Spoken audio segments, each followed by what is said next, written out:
called the Delaware Nation of Moravian Town, and the unceded territory of Bakajwanong, Wapua Island First Nation. Chatham-Kent continues to be home of the diverse First Nation, Métis, and Inuit peoples.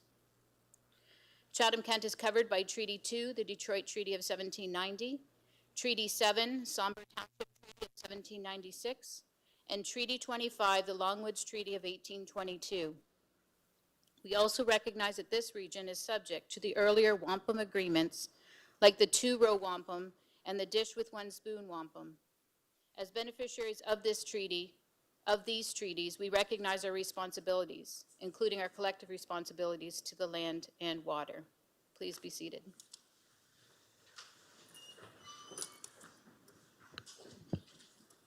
Mr. Mayor, there is no supplementary agenda this evening. Rules of decorum at a council meeting. The municipality of Chatham-Kent supports open meetings that welcome debate of public policy issues in an atmosphere of inclusiveness, integrity, civility, fairness, and respect for differing points of view. Anyone conducting themselves in a way that disturbs, disrupts, or impedes the orderly conduct of the meeting, interrupts or makes derogatory statements or hate speech, defamatory comments about councillors, staff, speakers, or fellow members of the public may result in removal from the premises. This also applies to deputations. We ask that you do not approach council members if they are seated in their council seats. The public, unless invited, is not permitted to come into the gated horseshoe area. The use of posters, signage, and literature is also prohibited. Mr. Mayor, we have regrets from Councillor Hall this evening, and participating virtually, we have Councillor Anderson and Councillor McGrail. We have one disclosure of pecuniary interest, and that is item 12D, an application for consent and zoning bylaw amendment by Jeanette McKinley at 23254 McKinley Line, and that is from Councillor Story. We now will move on to a recognition. This evening we have a recognition of Ryan Brown for receiving a 2025 Municipal Engineers Award, and I'll call on Edward Soldo.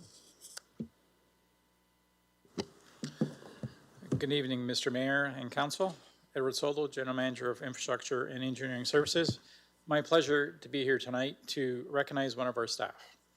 Last week during the Municipal Engineers Association Conference, Ryan Brown, our Director of Public Works, received an award.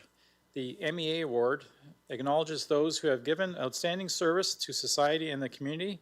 It recognizes work-related accomplishments in an engineering project of above average merit. Ryan was nominated for his work over the last 4 years with the Wheatley gas well emergency. He has been the main engineering technical lead dealing with the aftermath of the explosion, the remediation of the site, and many of the complex issues dealing with the gas well. Please join me in congratulating Ryan on receiving the award.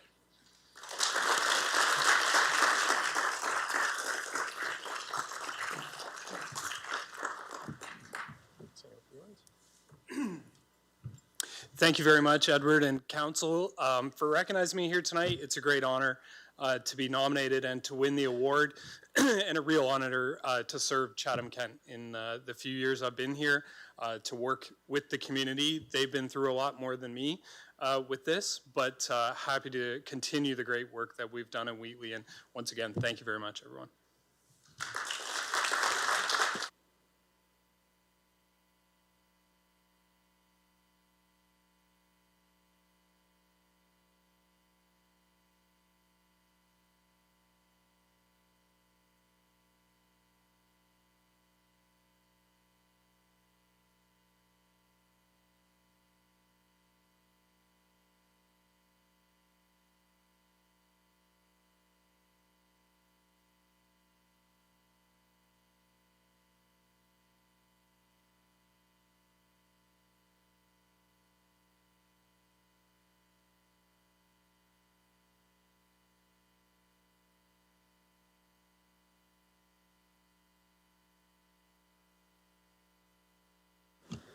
And we'll move on to planning services.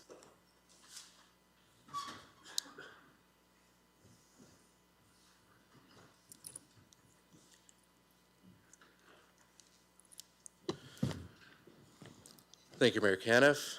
Hello, Council. Just like to briefly introduce a planner who started in the planning department with Chatham-Kent 10 years ago this month, Greg Houston.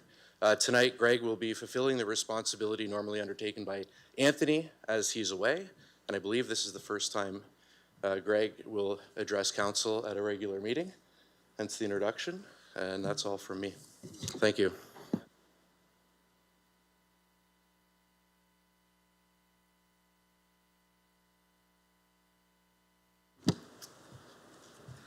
Thank you, Mayor Caniff. The process to be followed for each of the applications tonight, the clerk will introduce the item, and if any written submissions were received related to the application. Number two, the mayor will ask if anyone besides the applicant or agent is interested to speak to the item, indicating so by raising their hand. If anyone is present to speak to the item, administration will make a short presentation. Number four, interested individuals will have the opportunity to address council at the podium. Number five, the applicant may address council at the podium. Number six, council may ask questions of each presenter and the applicant. Number seven, administration may comment based on the discussion that was had. And number eight, council will decide which action to take regarding the item. To note, if no members of the public wish to speak to an item, there will be no presentation by administration.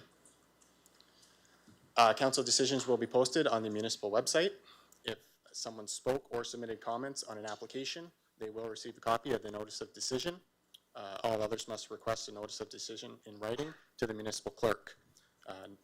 Notice of decision will outline the appeal rights and procedures. Thank you.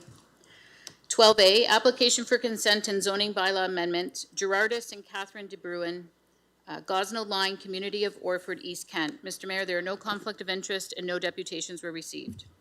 Is there anyone present other than the applicant or the agent with an interest in the application? If so, please indicate by raising your hand. Seeing none, Councillor Wright and Councillor McDonald, can I get you to move this, please? Thank you. I'd like to move that. And happy to second. Any questions? Seeing none, we'll put it to vote. Councillor McGrail Yes. and Councillor Anderson?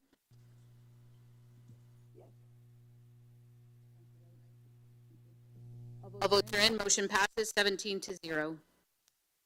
Moving on to 12B, application for consent and zoning bylaw amendment, Barbara and Edward Carney, 7161 Baseline, Community of Chatham Township, North Kent. No conflict of interest and no deputations were received. Is there anyone present other than the applicant or the agent with an interest in the application? If so, please indicate by raising your hand. Seeing none, Councillor Dukenville and Councillor McGrail, can I get you to move this, please? I will move that. Any questions? Seeing none, we'll put it to vote. Councillor Anderson Yes. and Councillor McGrail? Yes. All votes are in. Motion passes 17-0. Moving on to 12C, applications for consent and zoning bylaw amendment. Eric Carney, 7170 John Park Line, Community of Chatham Township, North Kent. No conflict of interest and no deputations were received. Is there anyone present other than the applicant or the agent with an interest in the application? If so, please indicate by raising your hand. Seeing none, Councillor McGrail and Councillor Dukenville, can I get you to move this, please? So moved. And seconded. Any questions? Seeing none, we'll put it to vote. Councillor McGrail Yes. and Councillor Anderson? Councillor Anderson? Yes. Thank you. All votes are in. Motion passes 17-0. 12D, applications for consent and zoning bylaw amendment. Jeanette McKinley, 23254 McKinley Line, Community of Tilbury East, West Kent. We have a conflict by Councillor Story and no deputations were received. Is there anyone present other than the applicant or the agent with an interest in the application? If so, please indicate by raising your hand. Seeing none, Councillor Harrigan and Councillor Anderson, can I get you to move this, please? So moved, Mayor Caniff. And so seconded. Any questions? Seeing none, we'll put it to vote. Councillor Anderson Yes. and Councillor McGrail? Yes. All votes are in. Motion passes 16-0. And the final planning application, 12E, application for zoning bylaw amendment, Jotamar Properties Limited, 555 Tweedsmuir Ave West, Community of Chatham. No deputations were received, and there's no conflict of interest. Is there anyone present other than the applicant or the agent with an interest in the application? If so, please indicate by raising your hand. Seeing none, Councillor Crew and Councillor Allen, can I get you to move this, please? So moved. And seconded. Any questions? Seeing none, we'll put it to vote. Councillor McGrail Yes. and Councillor Anderson. Yes. All votes are in. Motion passes 17-0. Thanks, Greg. That was easy. Mr. Mayor, we'll now move on to a presentation. This evening, Council, you may recall on September 8th, 2025, Council passed a motion requesting Council participate in Code of Conduct training. This evening, I would like to welcome our Integrity Commissioner, Suzanne Craig, to do this educational session as per your request. Welcome, Suzanne.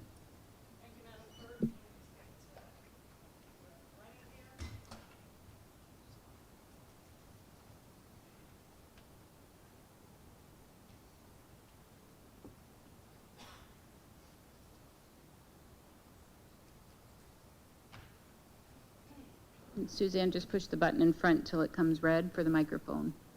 There you go. Perfect. Okay. All right. So I think I've got this.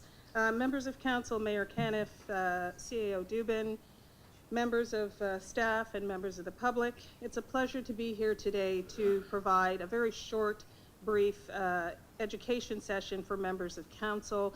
As the clerk has pointed out, on September 8th, council made a resolution that they would like to have training, and I tried to be able to squeeze this into your very busy schedule, so I appreciate your time and your attention tonight. Just before I get started, one of the roles that I have is providing information bulletins to members of council.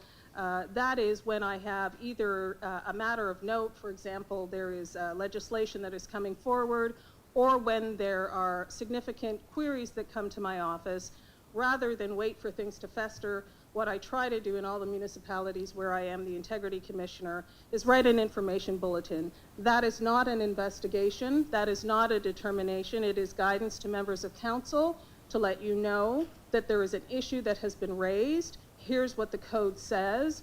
If there was an investigation, these are some of the things that would happen. If there was any misunderstanding by any members of council that this information bulletin was directed at any one member, it was not.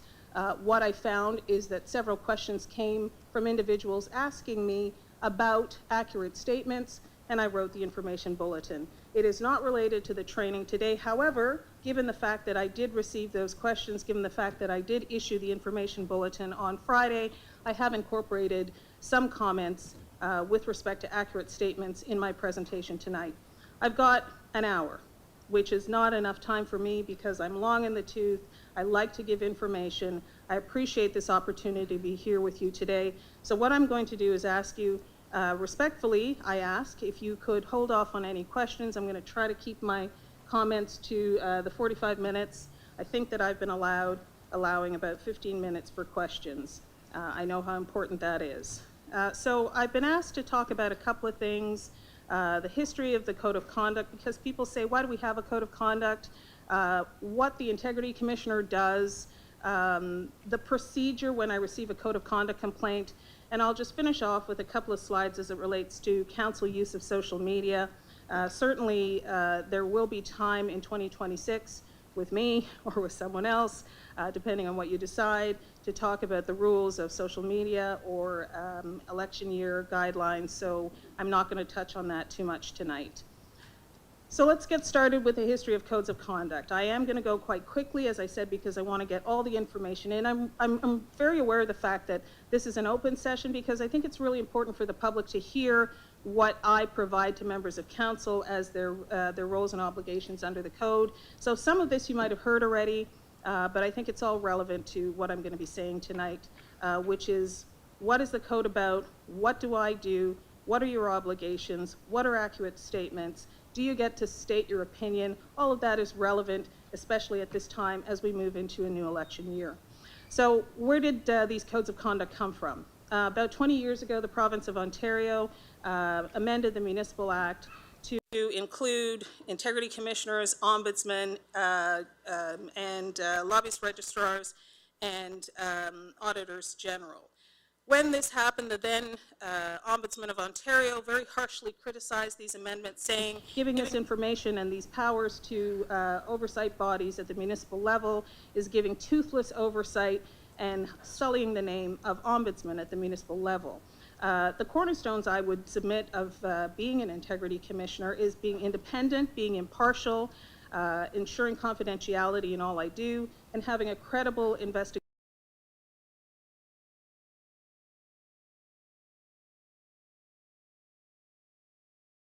in Ontario, as you know. And at the beginning, when Bill 130 was passed, only the City of Toronto had to have an integrity commissioner. The other municipalities could have an integrity commissioner. We'll see as the history progresses when this became mandatory. Bill 8 was one of those attempts to strengthen the role of an integrity commissioner. What happened with Bill 8 is the Ontario Ombudsman was given the power of oversight over integrity commissioners, and we weren't quite sure what that meant. Did that mean that the Ombudsman of Ontario was going to be able to receive complaints against the integrity commissioner and appeal our decisions? It turns out that that was not what was given to the Ombudsman of Ontario. In fact, people who are unhappy with the process of the integrity commissioner, members of council, members of staff, or the public, if they're unhappy with how I proceed, if they believe that I've been unfair, if they're unclear as to why I may have dismissed a complaint or otherwise, they can go to the Ombudsman. Now, the Ombudsman does not make a decision, but what the Ombudsman will do is reach out to the Integrity Commissioner, ask about how I proceeded, let me know if in fact there was procedural unfairness, and try to assist me in working with the complainant to understand how I reached that decision. It's not an appeal process, but Bill 8 tried to ensure that that members of the public have some way of bringing their grievances forward other than going to court. In 2019, the Municipal Act, Bill 68, came forward, and what this said was that all municipalities had to have an integrity commissioner. So as we said, in 2006, Bill 130, let's have codes of conduct, let's have integrity commissioners. Some of the municipalities took up the call, many did not. So Bill 68 said integrity commissioners shall be appointed to every municipality. There shall be a code of conduct. And in addition to that, integrity commissioners were given the power to bring forward MCIA complaints. So prior to 2019, if a member of council did not declare pecuniary interest in a matter that was before council and they had a pecuniary interest, the ratepayer would have to go to court and bear the burden of that court application. In 2019, the province said that municipal integrity commissioners, through the code of conduct, can receive a complaint. And if the integrity commissioner believes, after an investigation, that there likely was a pecuniary interest and the member of council did not declare, the integrity commissioner would go to court, and the court would decide if the member of council had, in fact, a pecuniary interest that was disqualifying. This meant that the burden or the cost of an investigation would be borne by the municipality. So why do we have codes of conduct? A lot of people think that they just happened, and integrity commissioners just have this unchecked power. These bullet points show the journey to the codes of conduct that we have now. The journey started in May 1999 when the newly amalgamated City of Toronto issued a request for quotations for computer needs. MFP was one of the bidders and was awarded the contract of $43 million. After the 90-day price guarantee expired, the city sold its owned computer equipment back to MFP and bought it for $85 million. These issues came to light in late 2001 after a request by the then city councilors David Miller and Bas Balkasoon asked for a judicial inquiry. As a result of this judicial inquiry, Justice Denise Bellamy made findings and recommendations that integrity commissioners be brought into all 443 municipalities. The second journey point was in 2011, Justice Cunningham conducted the Mississauga inquiry. He looked into the allegations of former Mayor Hazel McCallion, who voted in 2007 about development charges that could have saved her son's company $11 million. This was an issue of conflict of interest, but more importantly, Justice Cunningham called once again for all municipalities to have an ethics officer. And finally, we have the Collingwood inquiry in 2000, when Justice Morocco looked at the town of Collingwood that passed a resolution that would sell 50% of its electrical utility colas and conflicts of interest with the sale of their civic buildings. So when these scandals happen, the Justice Bellamy MFP inquiry, the Cunningham inquiry, and the Morocco inquiry in Collingwood, what happens is not just legal costs. They cost millions of dollars that are borne by the municipality, but it also causes reputational damage. Council meetings are fraught with disagreement. Staff feel unappreciated, and so these types of scandals brought forward a need for codes of conduct. What is a code of conduct? It is council's agreement on standards that they espouse that they will follow. The code is not mine. The code belongs to members of council. Should they not want what is in the code of conduct, council is supreme, and council decides what they will have in their code of conduct. The code has a complaint procedure, which the integrity commissioner will follow when she receives a complaint. And what a complaint investigation is not punishment. It's a reset. It's a course correct, so that an individual who has fallen off the course of the standards approved by council can be brought back in compliance. I take code investigations very seriously, but I also believe that the effectiveness of members of council comes from your understanding of the rules. So if you don't understand the rules and you feel that they're irrelevant to you, of course there will not be compliance. And so when there is a code of conduct complaint that the integrity commissioner receives, what I do is try to bring back through an understanding of what has happened so that council can decide through a recommendation from me of the findings that I have found how they will discipline their own. The rules of the code are not in place to prevent members of council from carrying out the objectives for which you ran for office. However, when a member of council is elected to this august panel, they cease to represent themselves. They cease to represent one or a few particular groups, and they become the governing body for all of the municipality. As integrity commissioner for this municipality and many of the municipalities for which I've been appointed, I don't tolerate vexatious complaints. So if somebody files a complaint that is vexatious, that is about something that they don't like, if a member of council said something that they don't like, that didn't rise to the level of harassment or discrimination or disparaging comments, I dismiss it outright. Sometimes I'll let you know that the complaint came in, sometimes I won't. If investigated, rest assured, members of council and the public, that I have conducted a classification and there are grounds to proceed. So we've heard a lot about Bill 9. Bill 9 is currently at second reading with third reading ordered. There are many municipal integrity commissioner frameworks in Ontario. Some are robust, like Chatham-Kent, and some are very weak. And so when we look at the different sizes and accountability regimes and priorities of various municipalities, we see that the province has said, there's so many different codes of conduct out there. There's so many different integrity commissioners. They interpret in so many different ways. We're going to bring forward a model code. We're going to bring forward one code of conduct for all municipalities in Ontario with one protocol that will be followed by integrity commissioners.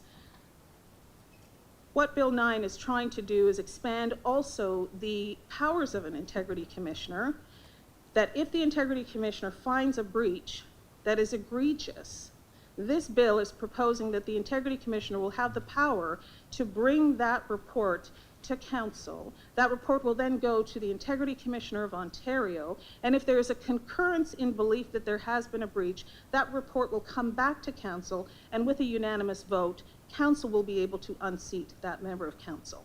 I make no comment I'm just advising that this is what Bill 9 is proposing. It would create a role for the Integrity of Commissioner of Ontario, not only to look at the report of the Integrity Commissioner, the Municipal Integrity Commissioner, but also train Integrity Commissioners and also train members of council. I submit that that's quite a cost. And right now, the current bill does not state where those funds will be resourced, whether that would be borne by the municipality or borne by the province.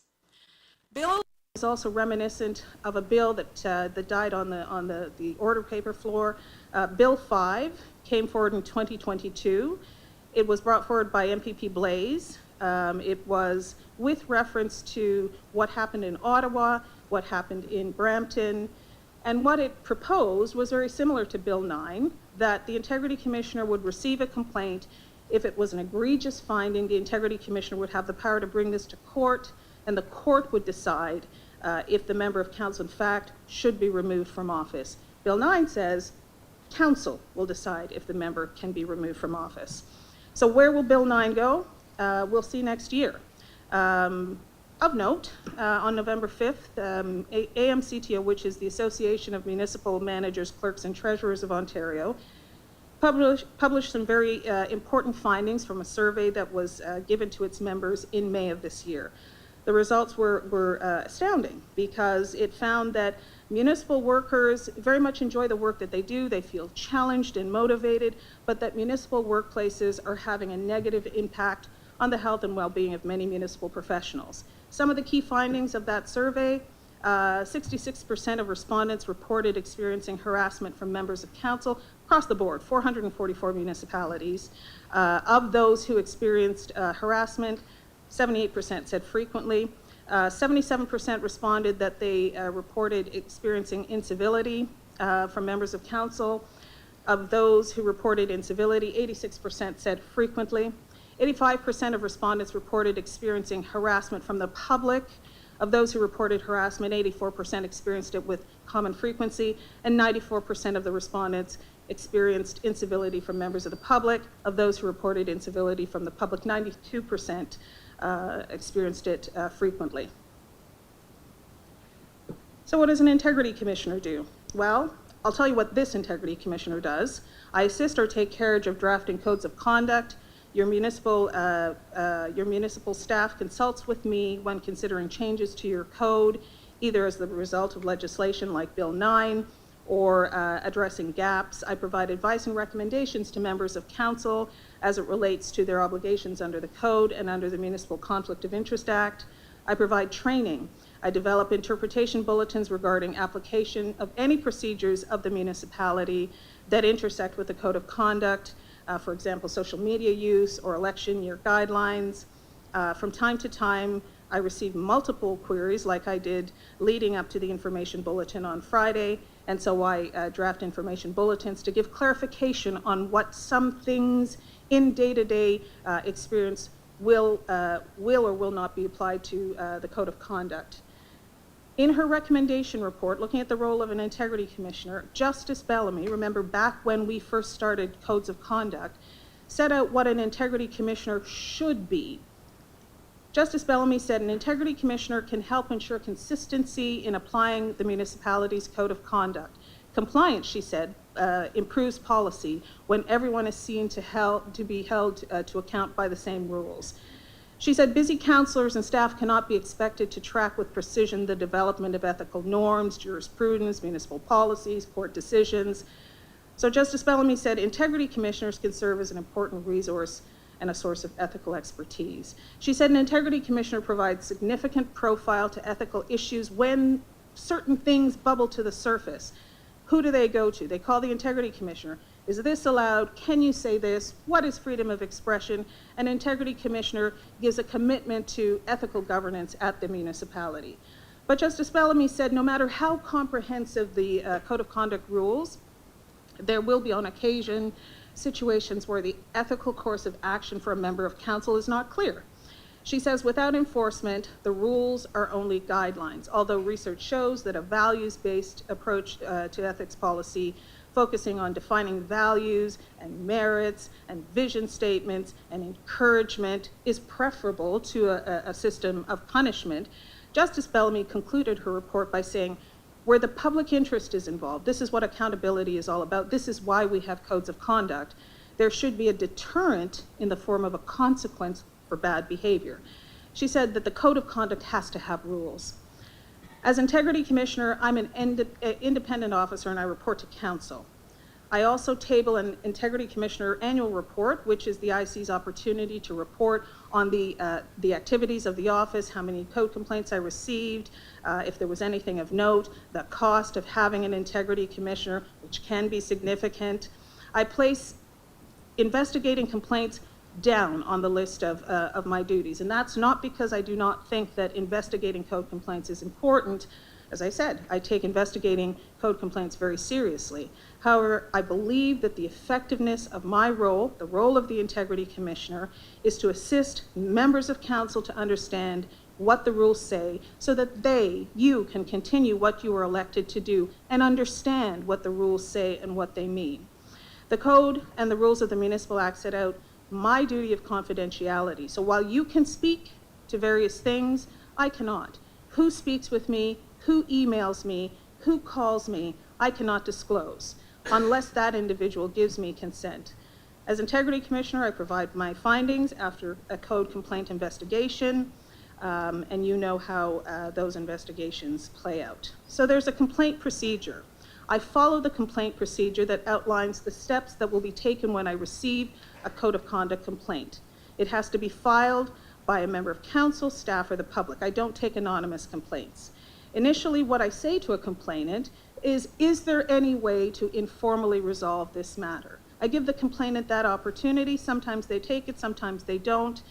And so there are two procedures. There is the informal complaint procedure and the formal complaint procedure. Sometimes individual members of the public or staff or even a member of council doesn't want to follow the informal procedure because they feel there's a power imbalance, they feel that there might be a reprisal. So what your code and many codes allow is for the complainant to come to the Integrity Commissioner and ask for my intervention to see if the matter can be informally resolved. Formal complaints are quite different. They have to be on the prescribed form that is set out in the Code of Conduct. It should be up on your website.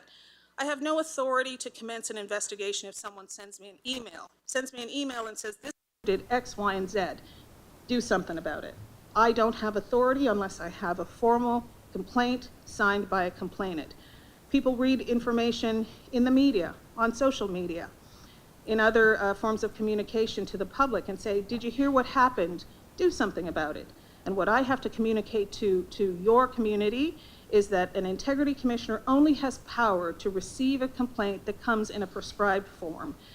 Sometimes that seems as though I'm inactive or I'm not caring of what is of note to individuals, but I only have the power that is vested in me by the agreement that you provided and the Municipal Act. If a complaint is deemed frivolous or vexatious, or it's a question, it's a statement, I don't like that council decided this, I don't like that that particular councilor brought forward that motion, or it's covered by other legislation, or it's a harassment issue of staff to staff, or it's a private citizen issue, or it's a labor relations issue, or it's an FOI matter, then I advise the complainant that I don't have authority to receive these matters, that I cannot investigate this matter, and usually if I can, I direct them to where in the organization or outside of the organization they can receive some sort of addressing of their issues. If there's a bona fides investigation, I usually have 90 days to complete that investigation. You all know that often that takes longer, and I let the parties know it's taking longer and usually why. And then I submit the report to members of council, to council. The report comes to you with recommendations on sanctions if there's been a finding of breach. The Municipal Act only allows 2 penalties. The Municipal Act only allows 2 penalties, not your Integrity Commissioner. The Municipal Act sets out 2 penalties, a reprimand or a suspension of pay of up to 90 days. Just a short footnote about that suspension of pay for 90 days, because people say, but why? The Municipal Act sets out 2 penalties, the reprimand and a suspension of pay of 90 days. When the legislature created the accountability and transparency regime in 2006, Bill 130 amendments, it deliberately gave integrity commissioners narrow, proportionate toolkit terms of penalties. Councillors are elected officials. You are not employees. You can't be suspended, you can't be demoted, you can't be terminated, as it should be. You've been elected. The voice of the people have put you here. But because of that, the penalties are different. The legislature said removing members of council from office would usurp the voters' rights. That's what was said in 2006. We're at Bill 229 right now, so things might change. But in 2006, the province said, you can't silence the vote of the public by unseating you, but what penalties can be brought forward? Reprimand and suspension of pay for up to 90 days. The legislature said they believe there's a need for financial consequence for a contravention of ethical wrongdoing. Salary, said the ledge, is one of the few levers available that actually affects an elected official personally. Deterrence without disenfranchisement. So it deters those actions of wrongdoing, again, but you stay in your seat and you continue to represent the public. Proportionality. The ledge said the limit of 90 days was intended to be significant, but not excessive, recognizing that many municipal councillors depend on the honorarium as their main source of income or supplement. Everybody works for a living. And so that was part of the consideration of the ledge. The financial sanction ties directly to accountability and transparency. If you take a look at the Municipal Act, where codes of conduct, integrity commissioners, and all of this resides, is in a section called accountability and transparency. So accountability and transparency is functioning in three ways with a financial penalty. Personal responsibility. Withholding pay, the law ensures that misconduct by a member of council carries a direct and tangible impact on the councillor rather than simply a rebuke. Public confidence. The ledge intended that taxpayers who fund councillors' remuneration, suspending pay signals to the public that misconduct will not be financially rewarded. And a balance of transparency. The other sanction available is a reprimand. So the reprimand is transparency, publicly stating what conduct is required and what happened. And suspension of pay is accountability, attaching a serious consequence to that action. This was the intent of the legislation. Let me just add about things being personal. Code complaints are not supposed to get personal, although they do. And it may seem trite when I say, but don't let it get personal. But I'm here to say, because this is an education session, that codes of conduct are about accountability, not about you. Let me use the terms of another integrity commissioner so it doesn't seem like me, although I'm speaking. In 2017, another integrity commissioner, quite well known, I will send you the report. I won't mention his name right now because it is public and I'm not sure if he would want me to mention it or not, but this integrity commissioner said, one reason for objective transparency standards, codes of conduct, conflict of interest rules, objective governance policies, I'm reading from his report, objective financial controls, objective procurement practices, objective rules of public administration, is to depersonalize how public institutions operate and make decisions. He said accountability measures are not just about anyone. They are aimed not at anyone. Accountability is about institutions and the public interest. Not only is it a mistake, he says, to personalize the accountability dialogue. Why did you file that complaint? Who filed that complaint? Why are you coming after me? He says this entirely misses the point of accountability measures. They exist in part so that decisions will be based on objective criteria. Personalization, he concludes, can also occur when individuals associated with the institution react as if calls for accountability were a personal attack. This IC concludes, and I tend to concur, I simply note there is a difference between calling for accountability and making personal attacks. So I have one of the judicial reviews here, and I've got a couple of examples that I'm going to go through just to talk about power imbalance between staff and members of council. So in this judicial review of an integrity commissioner decision in 2022, The Divisional Court heard the Integrity Commissioner's report and the applicant who said, I disagree with the decision of the Integrity Commissioner. I disagree with the decision of council to adopt the recommendations of the Integrity Commissioner. The Integrity Commissioner found that the member of council had used abusive language towards staff over email and questioning in council. The Integrity Commissioner concluded that the council breached the interpersonal behavior provisions of the code by using intemperate language. The Township Council adopted the Integrity Commissioner's report and suspended the remuneration for 45 days and prohibited the applicant from communicating with the staff except through the mayor.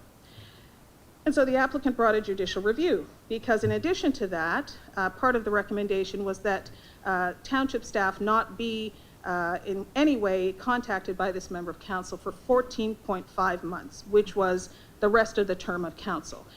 And the member of council said, this is excessive. And by the way, a member of staff is not a member of the public and should not have the right to bring a complaint against a member of council. Justice Leeper, who was writing for the court, disagreed. And I will provide all of these cases to you afterwards. Justice Leeper stated that the Integrity Commissioner's interpretation was reasonable. A plain reading, she said, of the Municipal Act says that the grammatical sense of member of the public includes an employee. What Justice Leeper said the Integrity Commissioner was reasonable about is the intemperate language, because the member of council said that this particular staff person was irresponsible and completely unacceptable.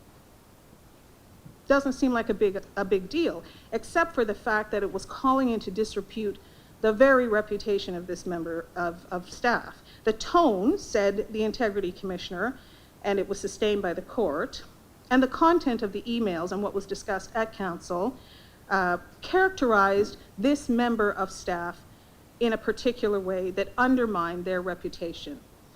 The court found that it was reasonable to characterize this as inappropriate. Going to give you time for questions. So accurate statements. What are accurate statements? In a 2024 City of London Integrity Commissioner Complaint Investigation Report, the IC found that the member named in the code complaint had made posts on social media, the content of which would lead some members of the public, some members of staff, to interpret the social media postings as suggesting, as one person actually did, that this member of staff was personally responsible for not only homelessness in the municipality, but the death of the unhoused. In fact, the post stated that the decision of staff was responsible for hundreds of homeless passings. The councillor also expressed her view to the Integrity Commissioner that it's unreasonable to expect councillors not to be able to comment on identifiable members of staff when that staff member has made public statements on issues within council meetings, while doing business at council. The Integrity Commissioner stated that administrative staff are expected to provide their best professional, non-political advice to inform council decisions.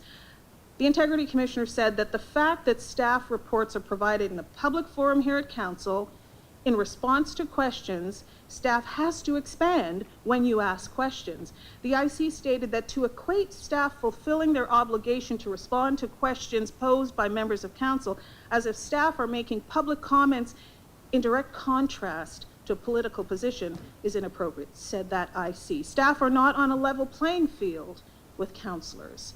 To characterize it as such is to create a false equivalency. The Integrity Commissioner concluded by stating that questions of clarification asked of staff at a council meeting should not be confused with their statement, question period, where elected members of provincial parliament are permitted to ask questions and to even embarrass members of the opposing party. Of relevant note, I did bring an information bulletin that was sent to all members of council on Friday. What prompted this information bulletin, as I said, is what always prompts information bulletins that I deliver to members of council. Receipt by me of numerous concerns seeking clarification on a matter that happened at a council meeting and how this relates to code rules. And while I want to suggest that I'm not here to preempt, I always try to bring understanding to the public, to staff, and to members of council. Do we have to file a code complaint? Do we have to go through the time and the expense and the long drawn-out period? How about if we try to understand what the code rules mean, what your obligations are, and it could be, without being entrenched, that we understand there is a win-win. And so the information bulletin was not a determination. The information bulletin was not a code complaint investigation. The information bulletin was not pointing fingers at one. It was actually saying to everyone, let's see how we can resolve this. And if a code complaint comes out of it, a code complaint comes out of it. But my role is also to educate, and that's what I did with that information bulletin. So we get to freedom of expression. There have been many cases in the last few years that assist in understanding a member's exercise of freedom of expression versus comments that run afoul of the code. Judy, how much time do I have? For total or for mine? For yours. Okay, thank you. So I have a couple of cases here. I'm going to go quickly to sort of explain what the courts have said recently about freedom of expression. This is a school board case, but it relates to elected officials at the municipal level. And in this particular decision, the question that the court had to answer was the impact of the charter right of freedom of expression. I have a right to my opinion. I have a right to my beliefs versus the rules of the code. And did the Integrity Commissioner properly balance these? In the Del Grand decision, the court found that the board has a statutory obligation, so just like the municipality has a statutory obligation to carry out the business of the municipality in a particular way in accordance with the Human Rights Code and OSHA and all the other legislation.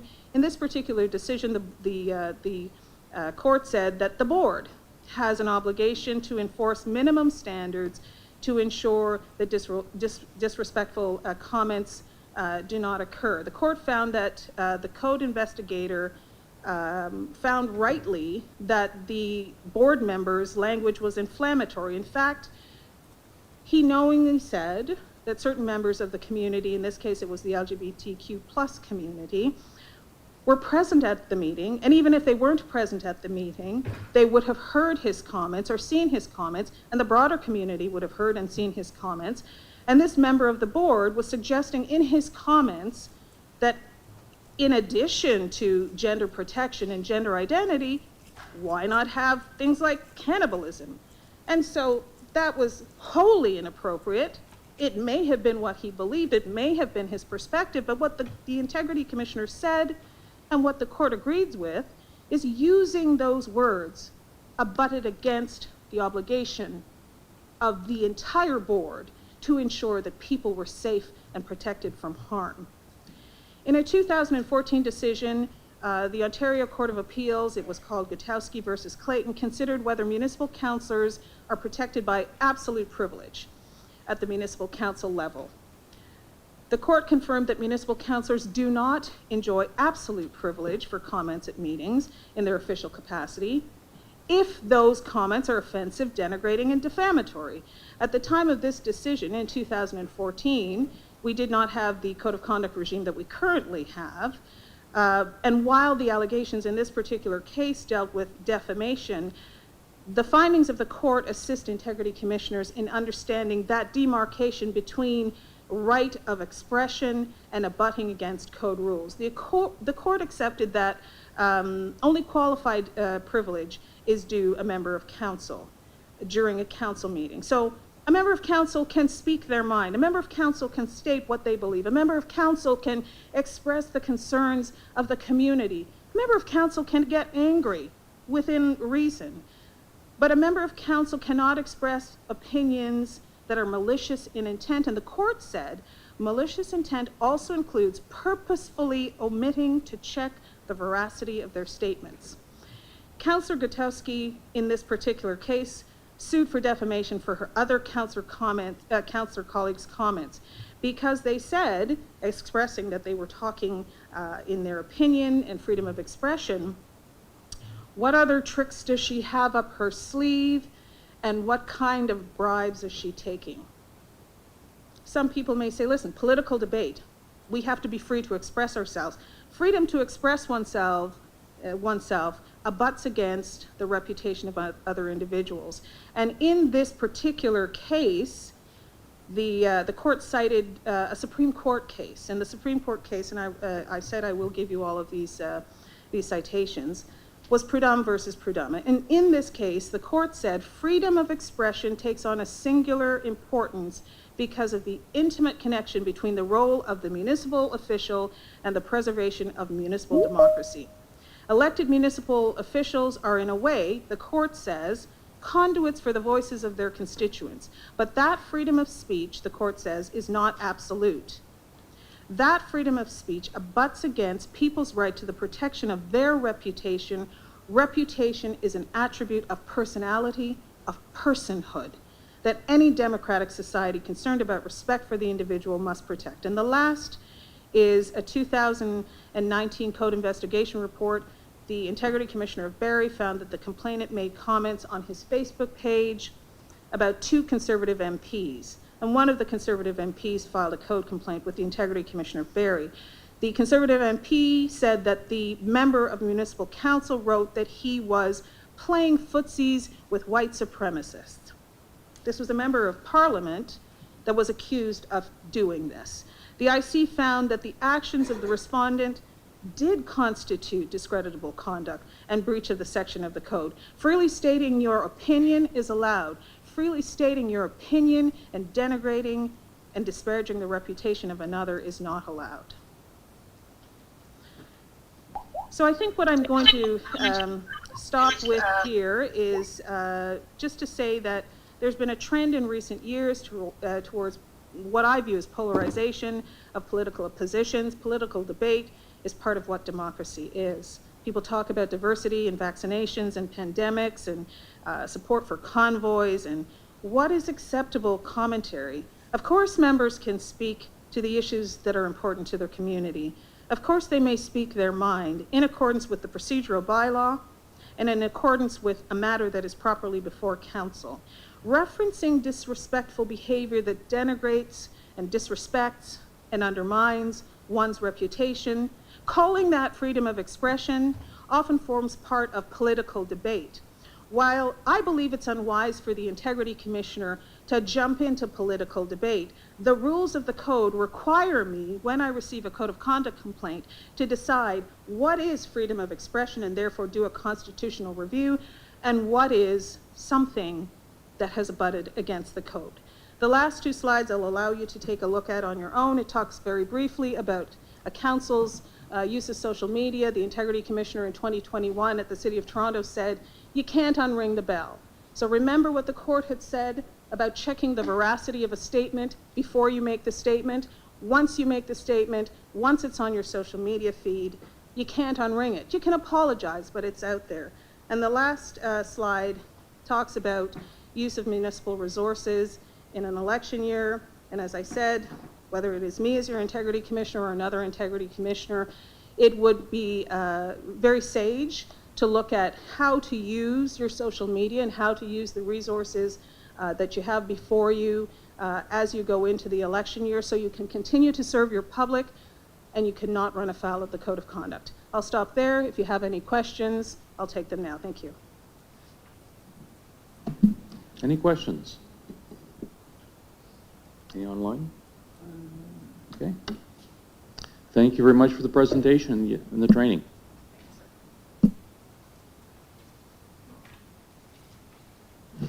Mr. Mayor, we'll now move on to deputations. This evening, we have received 9 deputations in total. 3 were email only. So the first one, item 18A, the expansion of Pathway to Care program, we had received from Lori Melnick and Clark Schultz. Item 19A, the community supports for the unsheltered, received from Brendan Oche. And then remaining 6 are in person this evening. The first 3 are with regards to item 18A, the expansion of Pathway to Care program. First, I'll call on Heidi Ward. On deck is Claire McDowell, followed by Karen Cumming. I'll remind all speakers this evening they have a maximum of 5 minutes and the timer is on the screen. Heidi, are you here? Perfect.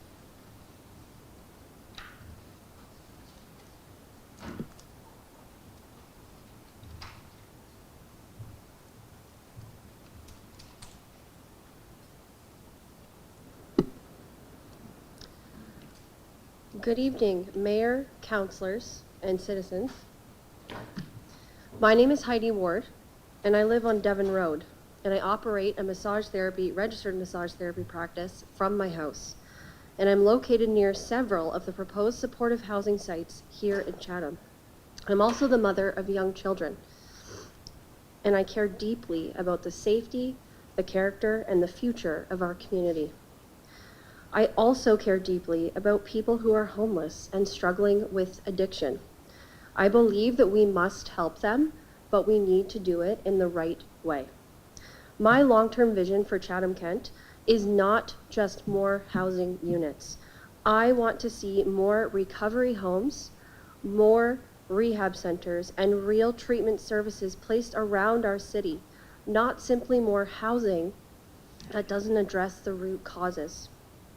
Here's some reasons why I believe the current housing programs for the unhoused in Chatham-Kent don't work. Reason number one, unpredictability and crisis risk. Addiction often brings volatile and unpredictable behavior, crisis incidents, health emergencies, and potential overdoses. Neighborhoods like mine, which are full of young families and seniors, are not built to absorb that kind of risk. Reason number two, overdose events are dangerous and traumatic. The opioid crisis is very real in Chatham-Kent. According to the Chatham-Kent Public Health Opioid Surveillance Report, there were 15 suspected opioid poisoning EMS calls in September alone. And over a 3-month period, there were 5 suspected drug-related deaths, with 20 confirmed or probable opioid poisonings from January to September of 2024. An overdose in a residential setting means emergency services and bystanders, which include children, being exposed to traumatic and dangerous scenes. Reason number 3, neighborhood disruption and foot traffic. There will be loitering, noise, and potential disturbances. Reason number 4, the need for 24/7 professional supervision. People with high needs addiction require constant support. A standalone building in a residential area often lacks the infrastructure of a large treatment center, such as a hospital or a purpose-built recovery campus. Without that, both residents and neighbors are left vulnerable. As a mom, I think about my kids every single day. I think about them when they're playing outside on the road, riding their bikes, playing in our yard, walking around the block. The idea that we could have a crisis call in our neighborhood, on our street, like an overdose or an unpredictable behavior terrifies me. My elderly neighbors feel the same. Many are frail, some are less mobile, and the idea of witnessing or being impacted by these issues deeply worries them too. We are concerned for our children and the vulnerable among us. This is where my long-term vision comes in. I strongly believe that to truly help people struggling with addiction, we need recovery homes, long-term rehabilitation, and structured treatment programs, not just places to house them. That kind of investment fights addiction. It does not enable it. So tonight, I ask the council for number 1, to please reject any plans that pushes the high needs addiction housing into quiet residential neighborhoods without proper infrastructure. Number 2, please redirect resources towards purpose-built recovery and treatment facilities in well-zoned areas, not just more beds. Reason number 3 that I ask council tonight is to develop a fund and long-term strategy for recovery-based services, rehab centers, recovery homes, and structured support. And number 4, involve your community. We have to be consulted and the potential impacts must be fully addressed. Council, I care deeply about my own children, I care about my neighbors, and I also care about the people who are struggling. I want a Chatham-Kent where we help people recover, not just survive. I want treatment, not bed counts. I want recovery, not just containment. Please help us build a city that is safe, compassionate, and wise. Thank you for your time. Thank you. Next speaker is Claire McDowell. On deck is Karen Cumming. Are either here? Okay, I'll move on to item 19B, Pathways on Park Update. We have 3 speakers, Sheila Moore Martin, Heather Brown, and Carrie Byrne. Sheila?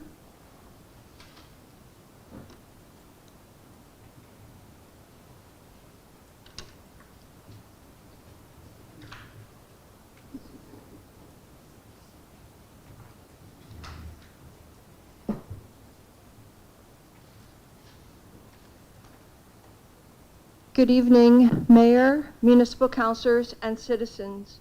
My name is Sheila Moyer Martin. I am a citizen of Chatham-Kent. I recently met with Heather Brown, and she lives at the Pathways on Park cabins, and she's lived there for 2 months.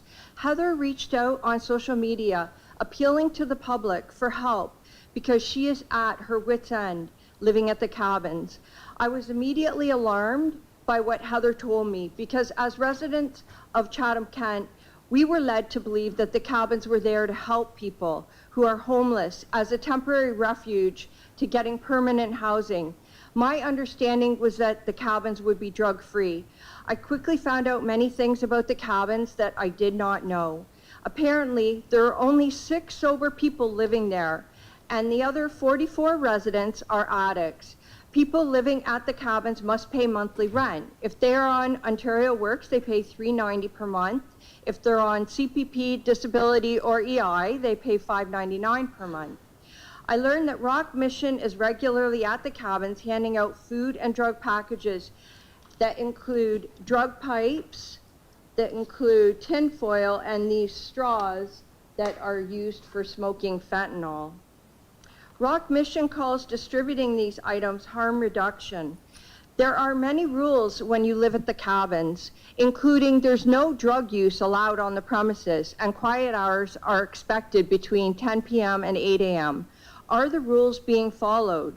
No. There is rampant drug use occurring in cabins and on the properties. There are many overdoses, and the police and EMS are there frequently. Does Heather feel safe at the cabins?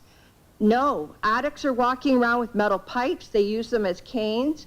Heather says addicts are unpredictable, and she doesn't feel safe. There was a taser found in the bathroom, and one guy was walking around with a pickaxe.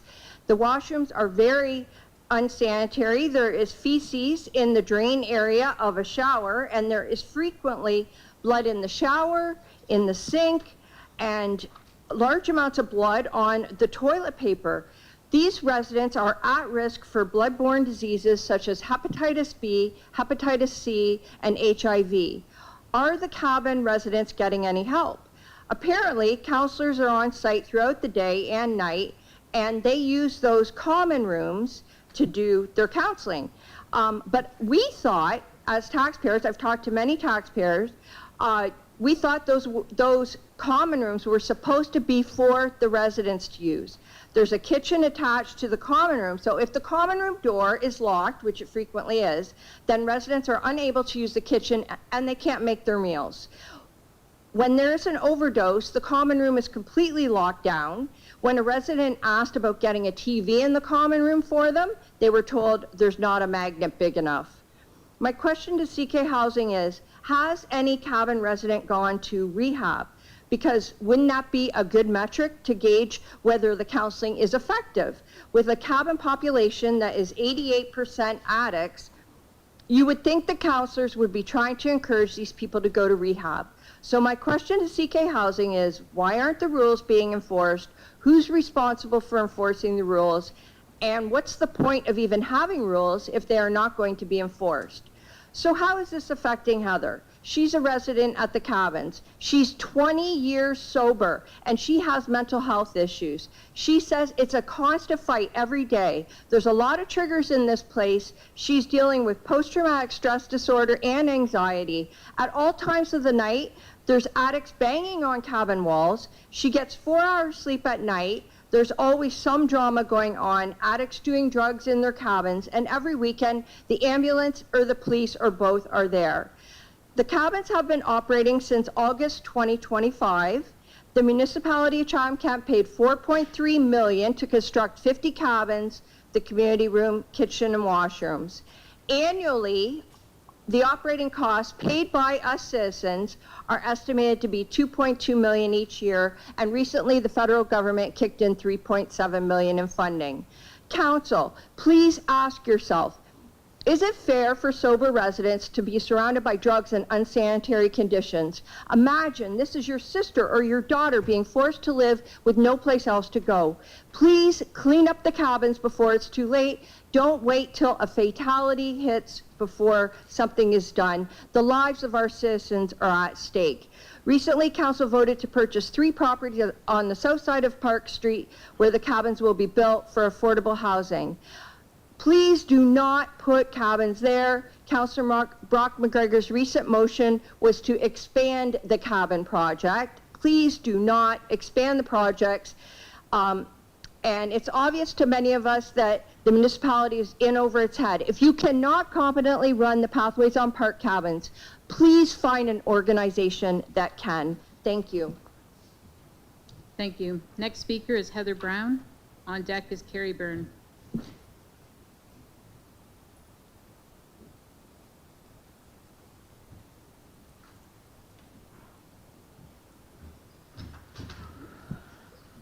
Good evening, Mayor, municipal councilors, and citizens of Chatham-Kent. My name is Heather Brown. I have been residing at the cabins for 2 months now. I am a recovering addict and alcoholic for 22 years. I am a survivor of emotional, mental, physical abuse from childhood that led to violent domestic abuse through all of my adulthood until 5 years ago. I must say, my experience is not close to what I was led to believe. The very first day on intake, I advised that my blood pressure was very high, and I only asked for help with a drug card so I could get my medication. I was declined at all resources and left to walk around for 2 months with a blood pressure of 245 over 135. That is high risk for a stroke, heart attack, or possible death. The complete disregard to a serious life-threatening medical concern has been disgusting, to say the least. I finally was able to get my medication due to a generous individual a week ago. I can count on my hand the number of staff that checked on me after my recent hospital trip and have fingers left over. And these are the people I'm supposed to put my trust in to help me. Let's discuss the request to either sell or give my car back in order to receive any kind of assistance. This is my primary vehicle. That is how I look for jobs, go to my doctor's appointments, and how I will make it back and forth to work once I have employment. Getting rid of my vehicle would also take a big chunk and lower my credit score.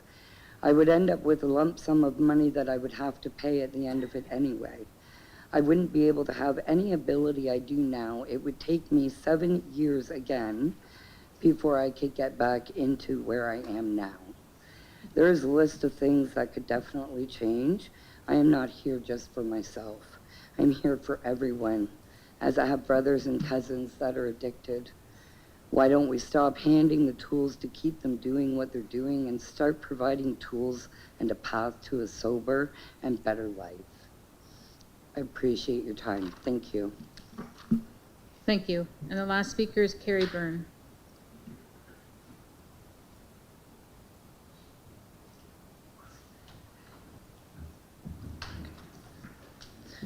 Good evening, Mayor Caniff, councilors, administration, and Chatham-Kent taxpayers. My name is Carrie Byrne. I am here to tell you about the harm the tiny cabins, as someone on the outside, have done to my best friend, Heather. I'll give you a quick backstory. Heather and I met 6 years ago through our place of employment. I felt Heather was very unapproachable until we worked together side by side in our stations. From there, we have built an amazing friendship, which I now consider her my sister. Heather was in a very low place at this time due to some very traumatic events in her life at the time. But I watched Heather continue to grow and continue on her path of sobriety. She fought hard to keep herself sober. She fought hard to grow financially. I've stood by her side through all of it over the last 6 years.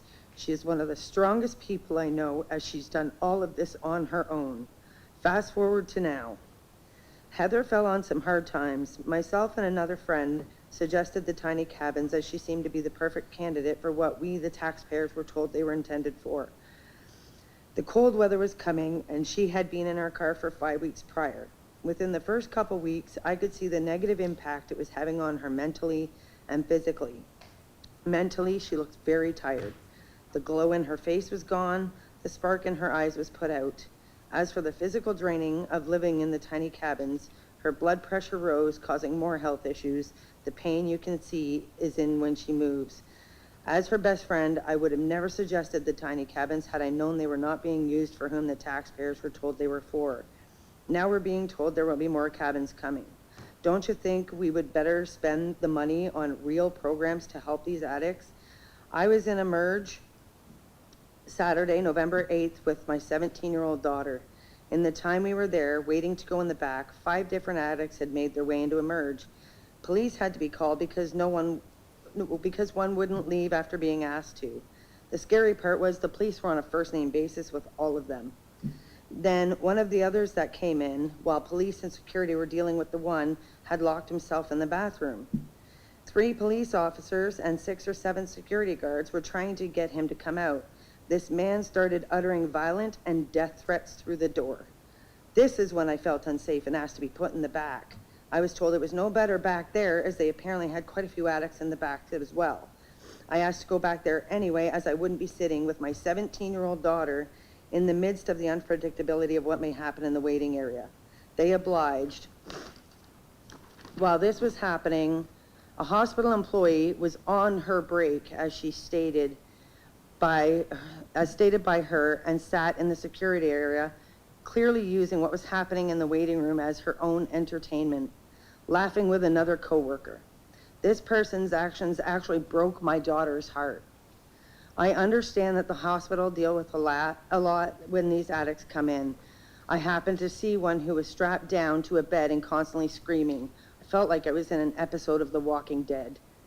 There are many municipalities succeeding at reducing their homelessness and planning programs for addicts. Why can't we spend some of this money, the $3.7 million from the federal government, since it's our tax money anyway, on implementing actual programs to help these addicts instead of just laughing at them? Heather, others like her, and the addicts, as they are still human beings too, deserve better. Thank you for your time. Thank you. Just one more time for Claire or Karen. Okay, we'll now move on to the consent agenda. The following reports have been pulled to be voted on separately. Those items are 17A, the contract T25-231 King Street West Reconstruction Street Lighting Review, Community of Chatham. Has been pulled by Councillor Story. Item 18A, the expansion of Pathway to Care program, has been pulled for a presentation. Item 19B, the Pathways on Park update, has been pulled for a verbal update by the Director of Housing Services. Item 22A, the Building and Land Acquisition 426 LaCroix Street in Chatham, has been pulled by Councillor Doyle and Councillor Jubenville. Item 22C, the motion of Councillor Wright, damage and improper use of the CASO trail, has been pulled by Councillor Wright. And item 23B, the extension of appointment of the Integrity Commissioner, closed meeting investigator, pulled by Councillor Story and Councillor Jubenville. Therefore, the remaining reports remain on consent agenda to be approved in one motion.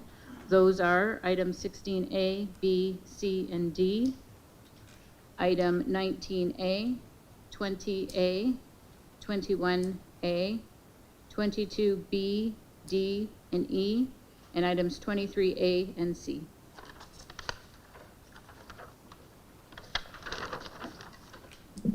Councillor McDonald and Councillor B. McGregor, can I get you to put the consent agenda on the floor, please? Yep, I'll put it on the floor. So seconded? Sorry, Councillor Jubenville? Could I declare a conflict on 22E, please? I sent that to you, Judy. Yes, sorry, I got that. It'll That's still okay. it'll still remain on the consent agenda, but we Oh, have it for okay. the notes. Okay, that's fine then? Yes, that's how we do the consent. We'll note it in the minutes, and Okay. then we'll note you have the Okay, sounds good. conflict. Okay, Thank you. Any questions? Seeing none, we'll put it to vote. Councillor Anderson Yes.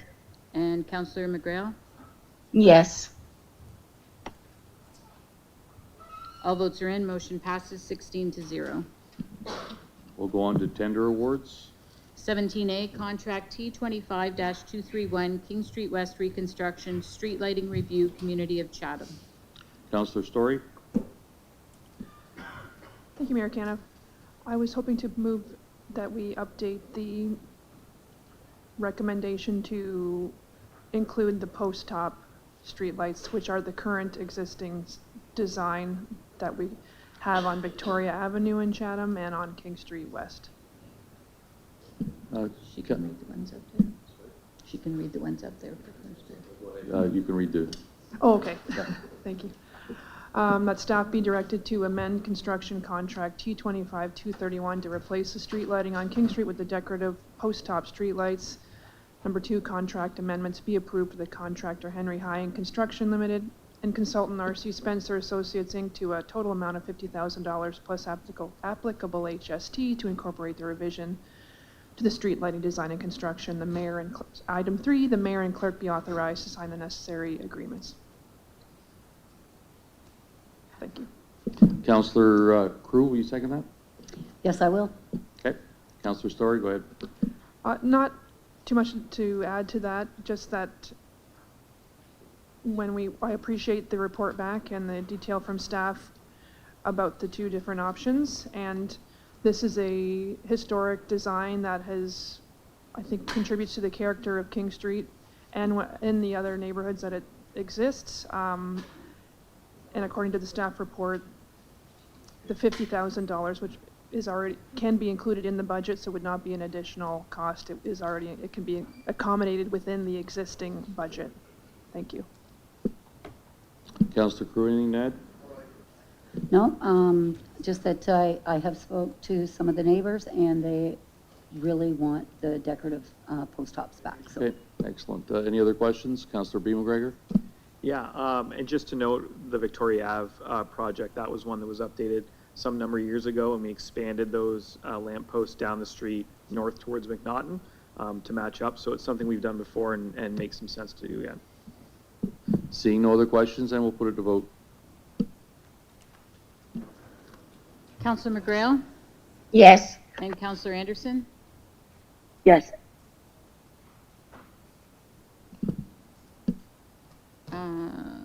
Okay, all votes are in. Motion passes 15-1.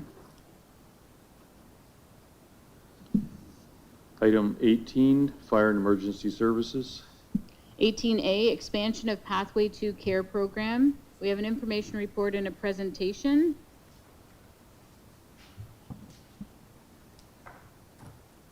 Perfect.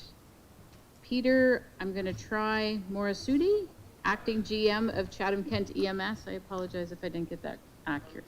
Did I? I practiced. You rocked it. Yeah, thank you.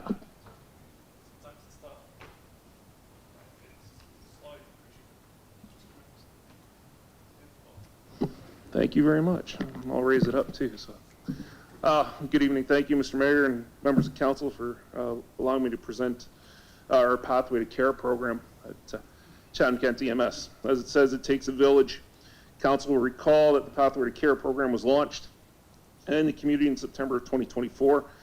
I'm here to share how effective the program has been caring for people who are unhoused. So what is Pathways to Care? It's a cross-sector program designed to provide person-centered integrated care for individuals experiencing houselessness in Chatham-Kent. Built through strong collaboration between healthcare providers, housing, and community partners, P2C delivers holistic support that addresses both immediate medical needs and underlying social determinants of health. Our why.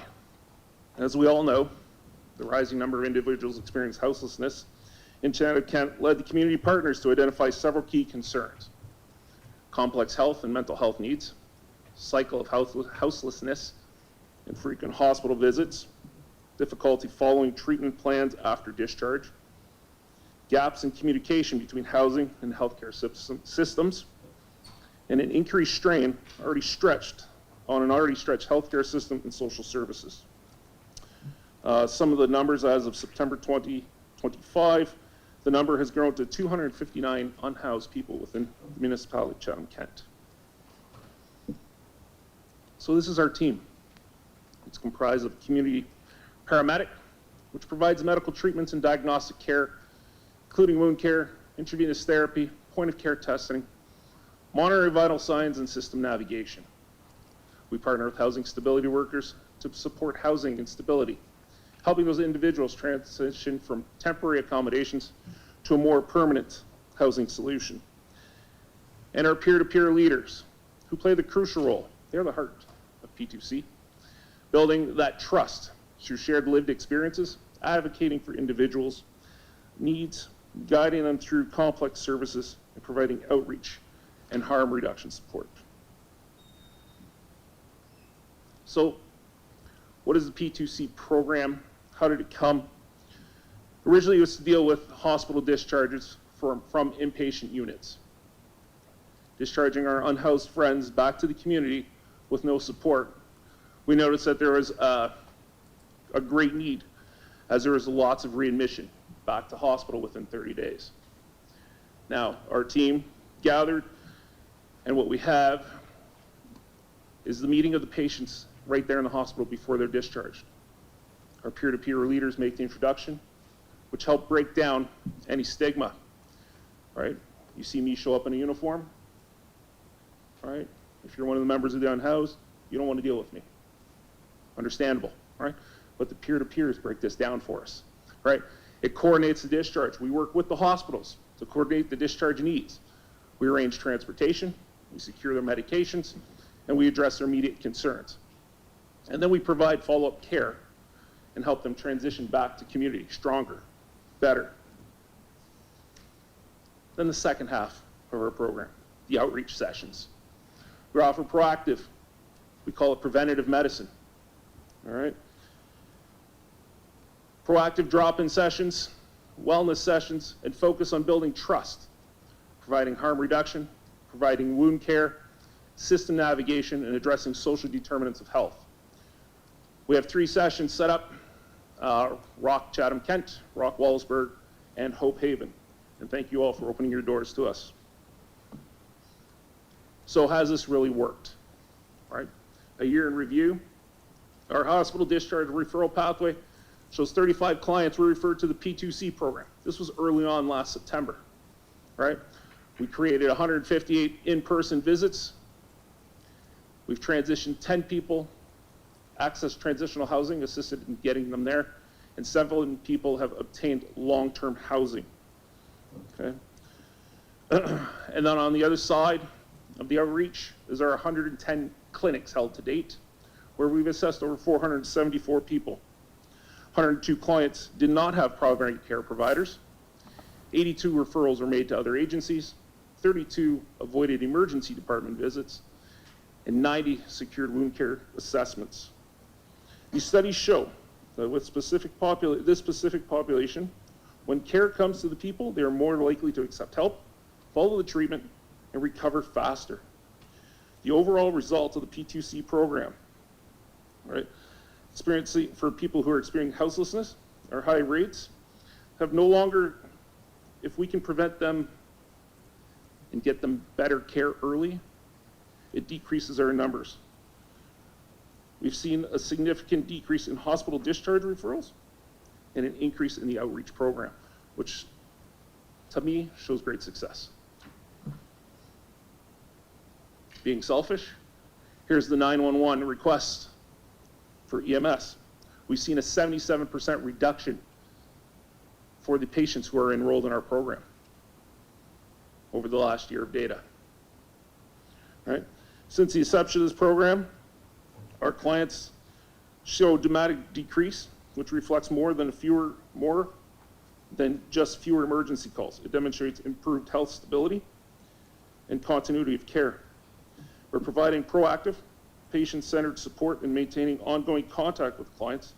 The P2C team has helped individuals manage their health needs effectively, avoid crisis, prevented unnecessary hospital visits. This approach keeps people healthier, reduces strain on emergency services, and ensures care happens where it's mostly effective, within the community.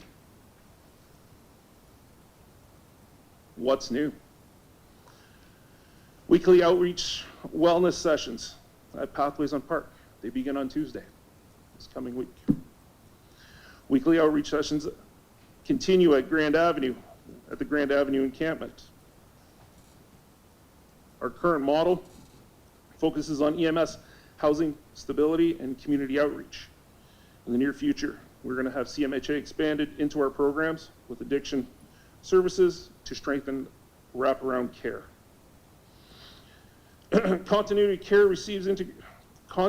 care, these clients receive integrated medical health, mental health, and addiction support, reducing gaps after hospital discharge. Like I said earlier, it prevents crisis. Early intervention through the outreach and mental health services will prevent escalations of emergency situations. We'll see even more, fewer 911 calls and ED visits, increased housing stability,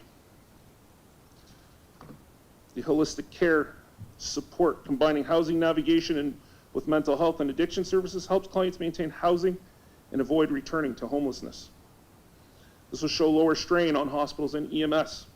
It'll show better coordination between services, such as EMS, CMHA, housing workers, peer leaders, to streamline the delivery of service. Helping people where they are actually works far less than waiting for emergencies to arise as they happen.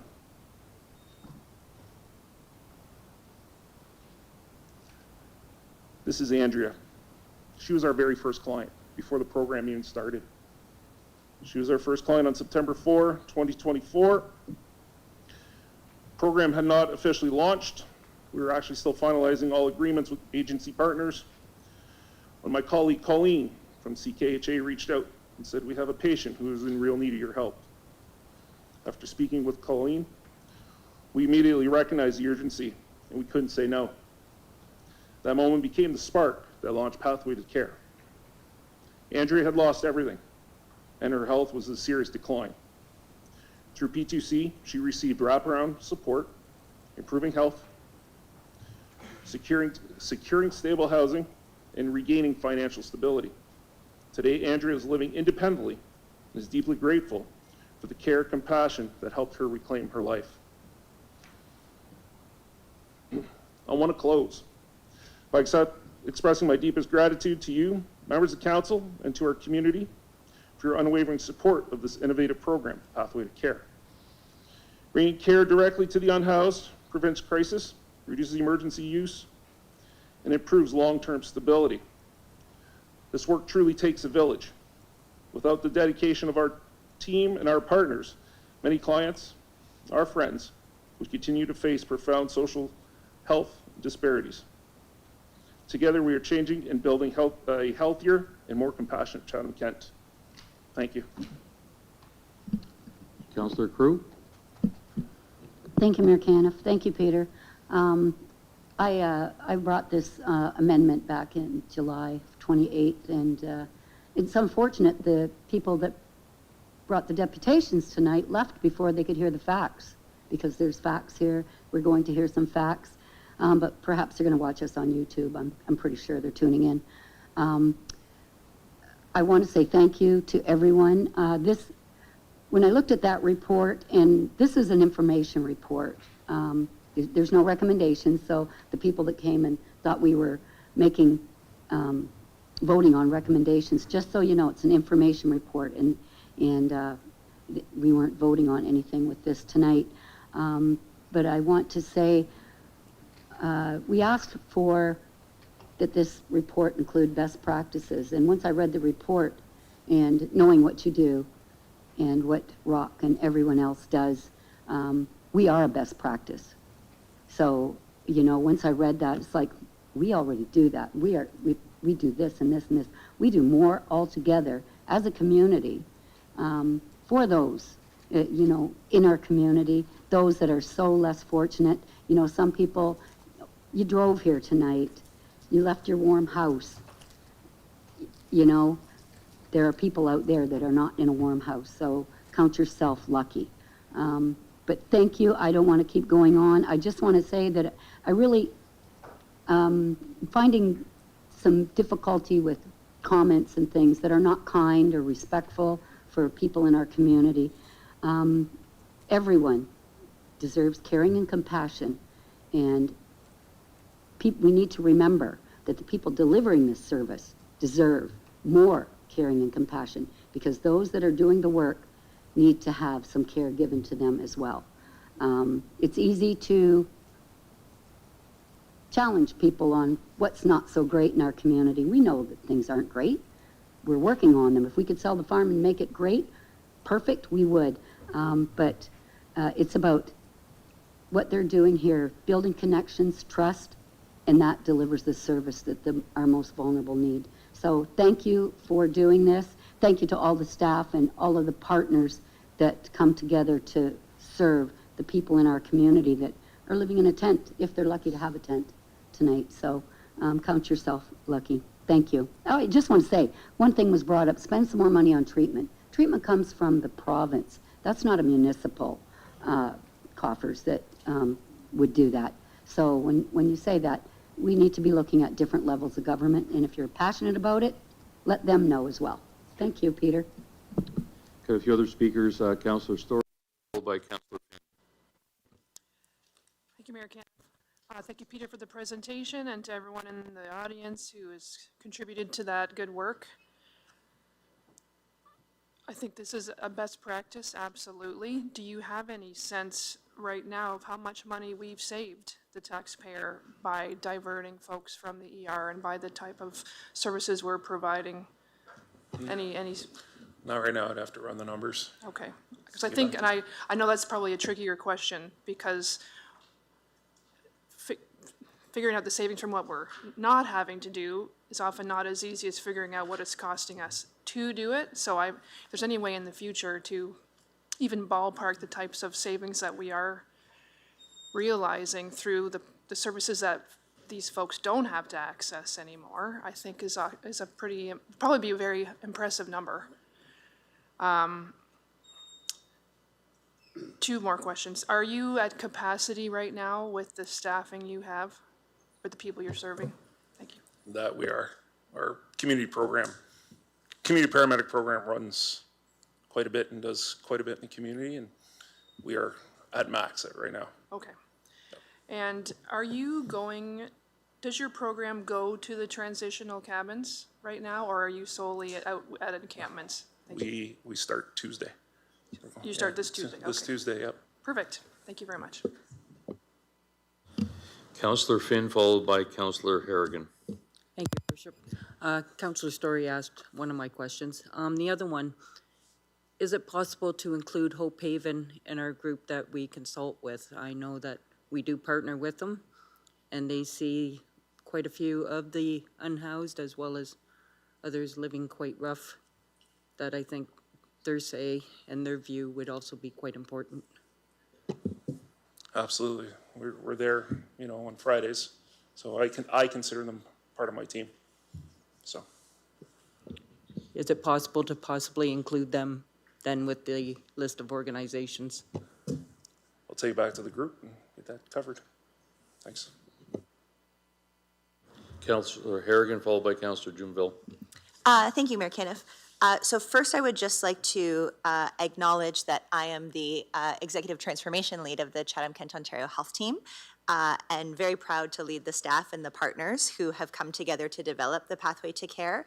I've had a number of conversations with our Integrity Commissioner actually about whether or not I can weigh in on some of these discussions, and over the course of those conversations have learned that I am able to bring my work experience and expertise to this discussion, but if we were to shift to talking about who might get funding, if they're partners to the OHT, I would declare a conflict at that time. So I just wanted to make that a public to be transparent.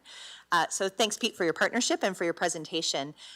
Tonight during our deputations, we heard that some individuals do have medical concerns that maybe require prescriptions or even specialty visits. Can you talk a little bit about how Pathways to Care is connected to the broader healthcare system and where individuals might be navigated by the partners who are working in P2C to receive those medical supports in our community? So we're a very well connected and well-oiled system. We're connected to pharmacies across Chatham-Kent. We can reach out to our pharmacist just around the corner on Emma Street, who will help provide the medications these patients require. We connect with the hospital. We have Dr. Dixon, who's our medical director. He can assist us as well. But we're really good at knocking on doors, so we can actually find primary care that'll help us help them. And I think this is also a good time to give kudos to the mobile care bus that is also available to folks who don't have access to primary care, which is another fabulous program that Pete is involved in. And then just to provide some clarity, can you talk about how the program is resourced today? So today, are there taxpayer dollars that are given from the municipality to the Pathway to Care program, or is the program being run on in-kind resources from partners? As of right now, everything's run on in-kind resources by all the partners that are involved, which is, you know, obviously stretching us thin. So soon, hopefully, we will, you know, come to council and seek some help. Thanks, Pete. And I just want to give kudos and note that some of those partners are here tonight that are observing the council meeting or are part of Chatham-Kent staff. And, you know, I think a lot of times, I very much appreciate Councillor Cruz's comment about how the province plays a large role in providing treatment. I think about neighbors who had housing addictions recovery and treatment center funding, heart funding, $5 million to the north of us in Sarnia-Lambton County, which would have certainly gone very far. But I also want to give huge kudos to our community partners and members who are talking about what we can do with the resources that we have in the community that we are in. And I think this program is a really excellent example of how we are not just doing our best, doing best practice in the province and across Canada in developing supports for people who are vulnerable. So just kudos to that. Thank you. Thank you. Councillor Juvenville, followed by Councillor B. McGregor. Thank you, Mayor Caniff. Thank you for the report, Peter. It was nice to see the positive results of your work and how it's helped the people affected, and it's benefiting the taxpayers too. You made a comment about wraparound programs for assuming and knowing that most of the people who are homeless in our municipality are afflicted with drug addiction challenges, and you mentioned wraparound treatment and possible recovery help for these. Can you speak to anything specific? So what we're working on is with the partnership with CMHA to Okay. expand those services. Okay. They have crisis counselors, addiction counselors. So that's something that you want to bring more of Correct. into the programming. So in speaking with CMHA, they're willing to come on board. Okay. So just a matter of time. Okay, thank you. Welcome. Councillor B. McGregor, followed by Councillor C. McGregor. Thank you. Appreciate the presentation, and I know we've had this discussion around the community safety and well-being table as well. And it's, I think, important to note how many organizations within the community are mobilized and looking at strategies to deal with the issues we're seeing in the community. And it's understandable that that's not always the story, right? No. So people that are providing care, coordinating care, working on the ground, that's their priority, and the priority is not always storytelling. So unfortunately, I think a lot of times we hear the negative stories, they gain a lot of traction, and we don't get a lot of time to focus on all the good work that's going on and the successes that are going on. So I'm glad that we had that opportunity tonight, and I think it's important that the public knows that those conversations and that work is going on all the time. So, you know, we hear a lot of feedback, we need more treatment, we need more outreach, and to know how much is going into that right now in an under-resourced system, you know, as you say, it's stretched pretty thin. I think that's real positive to hear, and I hope that that can become part of the story more often now. Thank you. Thank you. Councillor C. McGregor, followed by Councillor Scotchy.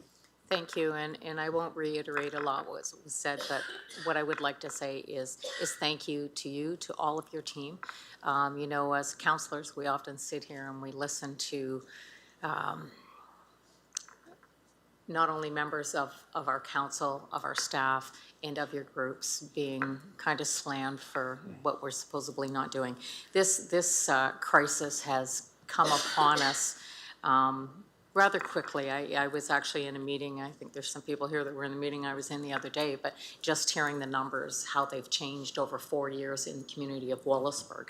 And it's scary that's out there, and to know that we have this group and this pathway that work towards pulling all these different areas together, because that's really what it takes. And just seeing your numbers and your changes, I can only imagine when we hear the next report that comes back, those numbers will only continue to grow in a positive way on how we're helping in the community. So if I could do anything, it's just to say thank you to each and every one of you for what you do in our community. Thank you. Councillor Scotchy. Thank you, Mayor Caniff, and also not going to repeat anything besides the fact that I think it's an important opportunity to say thank you. But I guess just a comment to our CAO and to Mayor Caniff potentially. So Brock McGregor kind of mentioned something that I wanted to speak on, is that although that we aren't playing maybe a huge role in this, but I do think that we have the opportunity from a communications perspective. We have a very good communication team here now.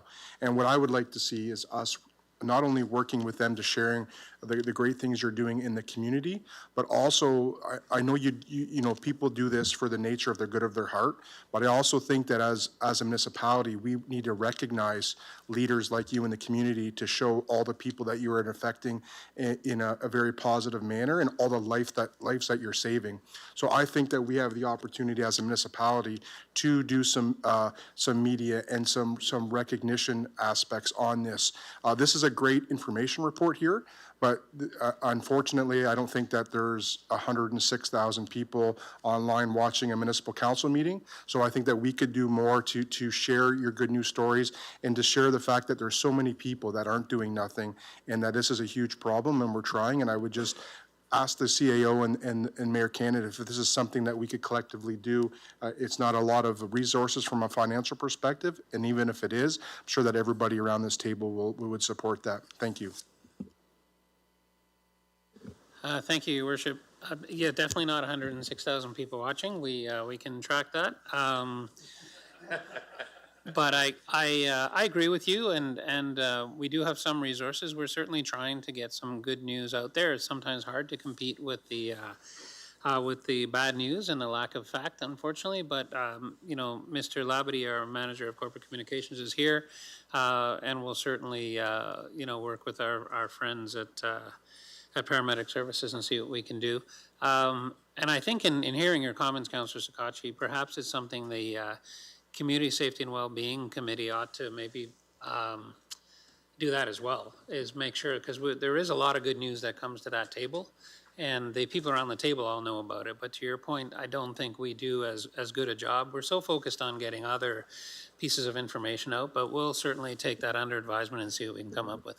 Thank you. And just one addition too is we have a lot of people in our community that are very engaged and want to give back on a regular basis as well. And you never know, by bringing more attention to this and more light to what you're doing, other people that may want to get involved or other people who may want to have different funding mechanisms to participate in this. So I think the more light we can shine on what you're doing, the better it is for you, for our community, and just for everybody who is seeing significant challenges right now. So thank you again for everything you and your entire team has done. Thank you. Any other questions? Seeing none, we'll go on to item 19, Health and Human Services. 19B, Pathways on Park update. We have a verbal update from Kim Crew, the Director of Housing Services.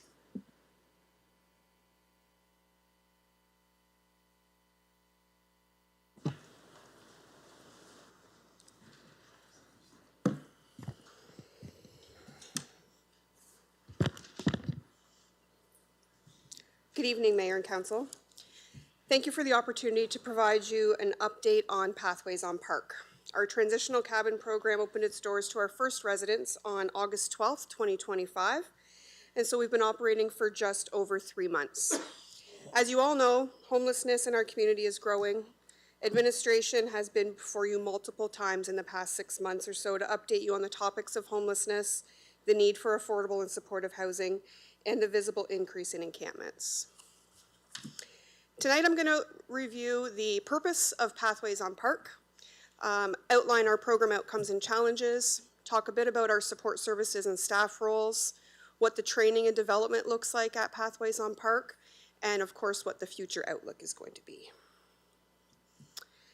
Pathways on Park is a transitional housing initiative aimed at supporting individuals experiencing homelessness in Chatham-Kent to find long-term housing. The program is designed to replicate a housing environment as closely as possible, providing participants with a semi-structured setting that encourages stability and progress. This means that the rules and policies were created to reflect what someone would be expected to adhere to in the community. Staff members work with participants to identify long-term housing options and connect them with necessary support services based on their individual needs and goals. The program emphasizes the importance of self-identified objectives and tailors its approach to each participant's unique circumstances.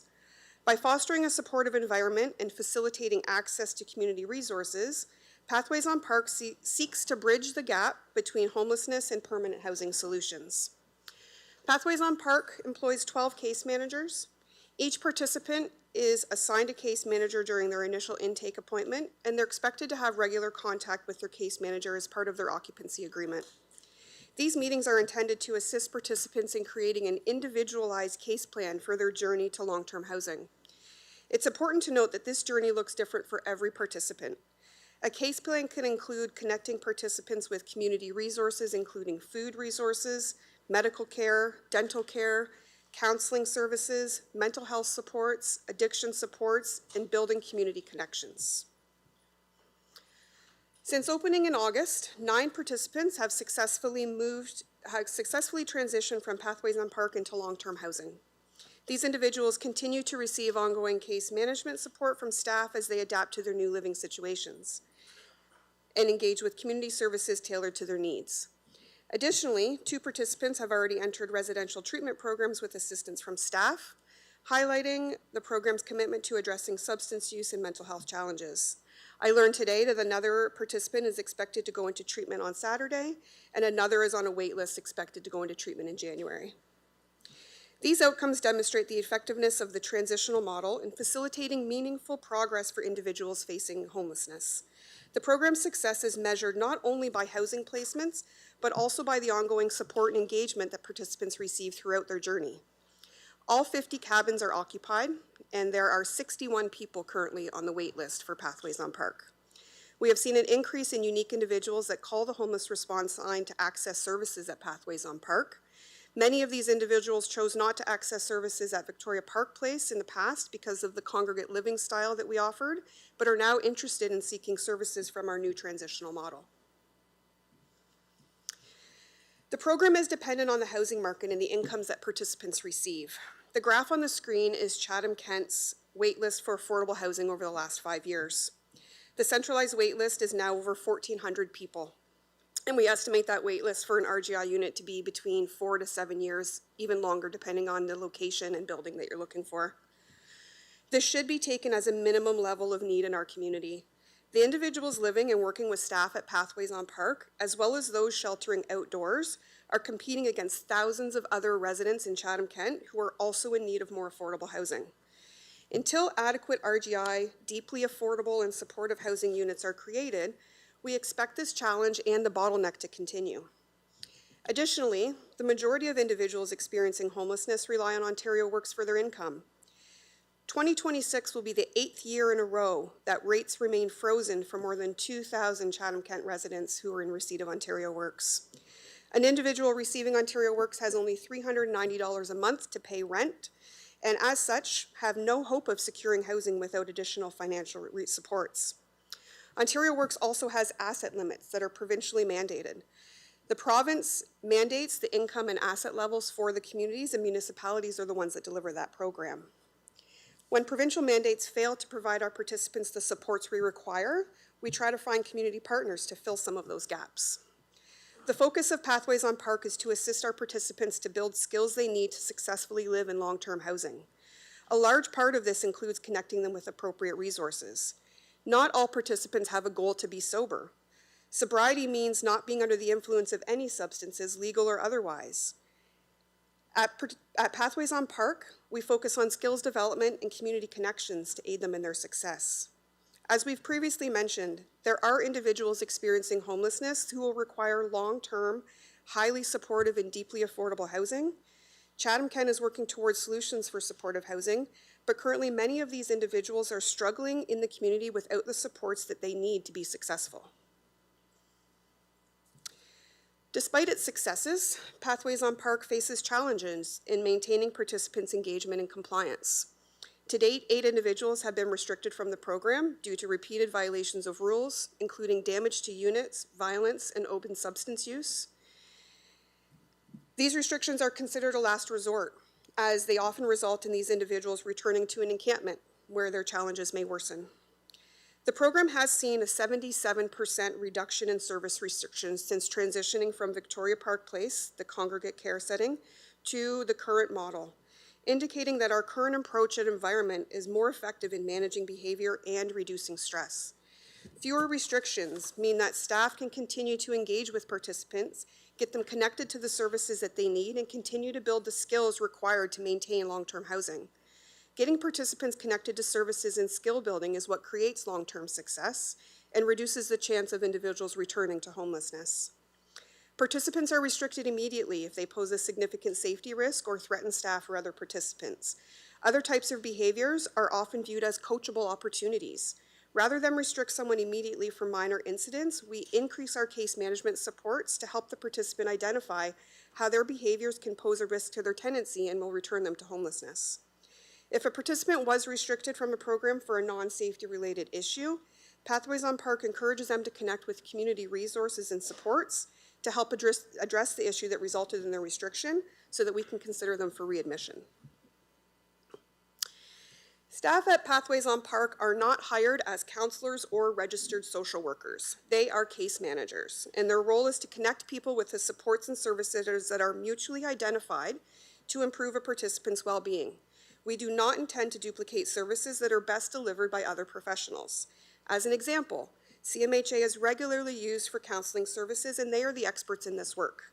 A nurse practitioner attends every week and meets with participants while making referrals to a variety of health services. Referrals for detox and treatment are made for any individual that requests these services. We assist participants to build connections to community resources so that when they leave Pathways on Park, they are attached to the supports and services they need. These connections increase their stability in their new homes and makes it less likely that they will return to homelessness. Pathways on Park is not a one-stop fix-it solution. It is rather a place that provides a stable place for individuals to work towards life stability and housing with a case manager who can help them navigate the larger and often difficult local systems. We refer them to the proper resources, and then we support them in their journey. Participation at Pathways on Park is mandatory, but how this looks is different to every individual and the goals that they present. Staff focus on working with participants and using motivational interviewing practices to encourage and drive change. As an example, we do not encourage substance use. Instead, we work with individuals to build motivation to change by connecting their addiction as a barrier to maintaining housing. Staff do the same with others who may not have addictions but are making other choices that may prevent them from securing housing. This is challenging, sensitive, and time-intensive work. We cannot force someone to participate fully in our supports and services that we offer. If a participant continually refuses to participate or make any meaningful progress in addressing the barriers that are preventing them from securing housing, they are removed from the program. In these situations, they're given ample time and opportunities to change course. In the past 30 days, municipal staff have delivered 22 training programs on site at Pathways on Park. These sessions cover a wide range of topics, including basic life skills, housing support, community navigation, health and well-being, as well as budgeting. The goal of these programs is to equip participants with the knowledge and tools necessary to achieve long-term stability and independence. Participation in these programs is mandatory, but the manner in which individuals engage varies based on their personal needs and readiness. The effectiveness of these training sessions depends heavily on the motivation and commitment of participants, underscoring the importance of personalized support and encouragement. In closing, there are at least 250 individuals that we know of experiencing homelessness in Chatham-Kent. Each of them have their own unique needs and challenges. Pathways on Park operates on the principle that everyone has the right to access help and support. Staff work tirelessly to provide tailored services that address the diverse requirements of participants, from housing and healthcare to personal development and community integration. The program's success lies in its commitment to individualized care, in its ability to adapt to the evolving needs of the homeless population. Moving forward, as we all know, and I feel like a broken record saying this, continued investment in supportive and affordable housing and support services will be essential to sustaining and expanding the impact that Pathways on Park has had in our community. That's it. Questions? Thanks, Kim. Any questions? Councillor B. McGregor? Thank you for the presentation. I know we are here many Monday nights talking about what feels like the same issues over and over again, but they're worth talking about that often, I think. I did have just some specific questions around support and more namely municipal provision of provincial services to residents. So thinking about restrictions around assets you can own and be on OW, or access to drug programs. And while we might administer that, how we're bound by provincial requirements, if you can maybe comment on that. Yeah, sure. Thank you, Mr. Mayor. Through you to Councillor McGregor. Ontario Works does, so Ontario Works and Housing operate differently. We both have our own sets of legislation and regulations to follow. But yes, Ontario Works has income and asset thresholds that individuals must fall under. So if an individual has assets that exceed that limit, they don't qualify for social assistance. And so there are very prescriptive asset rules and limitations in order to qualify for social assistance. Those rules have lessened in most recent years, meaning that someone can have assets higher than they may have had in the past. However, it does not mean that people can have bank accounts where they can save funds in order to help them move on or self-sustain themselves. Everything is provincially mandated, even though we are a municipal program that services that. So we are mandated to follow provincial rules as far as income limits, how we calculate RGI calculations as an example, and what people can have as far as an asset limit in order to still qualify and be considered low income. Right, and I think that's when we hear a lot of these frustrations, I think that's important to note that often those frustrations are reflected at, municipal people administering those services, but their provincial requirements they're working with. And I think it also illustrates that, often poverty is a full-time job. Trying to navigate those systems to access what people need is really challenging, and it takes a lot of services wrapped around them to find them adequately. And it's great to hear the success stories again. And it's sometimes a little bit amazing to hear the success stories, because when we think about like the climate those success stories are happening in, even if someone got a minimum wage job full-time, they're bringing home maybe, $2,500 a month. Average rent in Chatham-Kent's $1,400, $1,500 a month. You got to find food.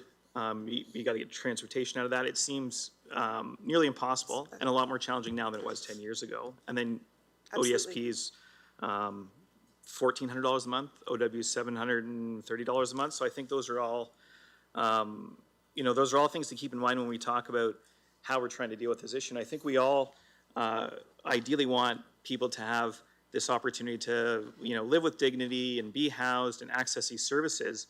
And we just don't right now, live in a society where we can provide that. So this is, one tool that we have amongst this very large spectrum we need to address the issue. So, sometimes when I think we're getting some of the pushback reflected against a program like this, it's frustration that it's not a silver bullet. It's a frustration that it's not solving the problem, but of course it can't, because there's so many things going on. And I know we've heard in particular some discussion around substance use and this program, which is difficult. And I know we've spent a lot of time talking about dignity and how we talk about people. And I think it's important to note that there's lots of substance use that happens outside of unhoused populations. So it's not a challenge that's specific to that group.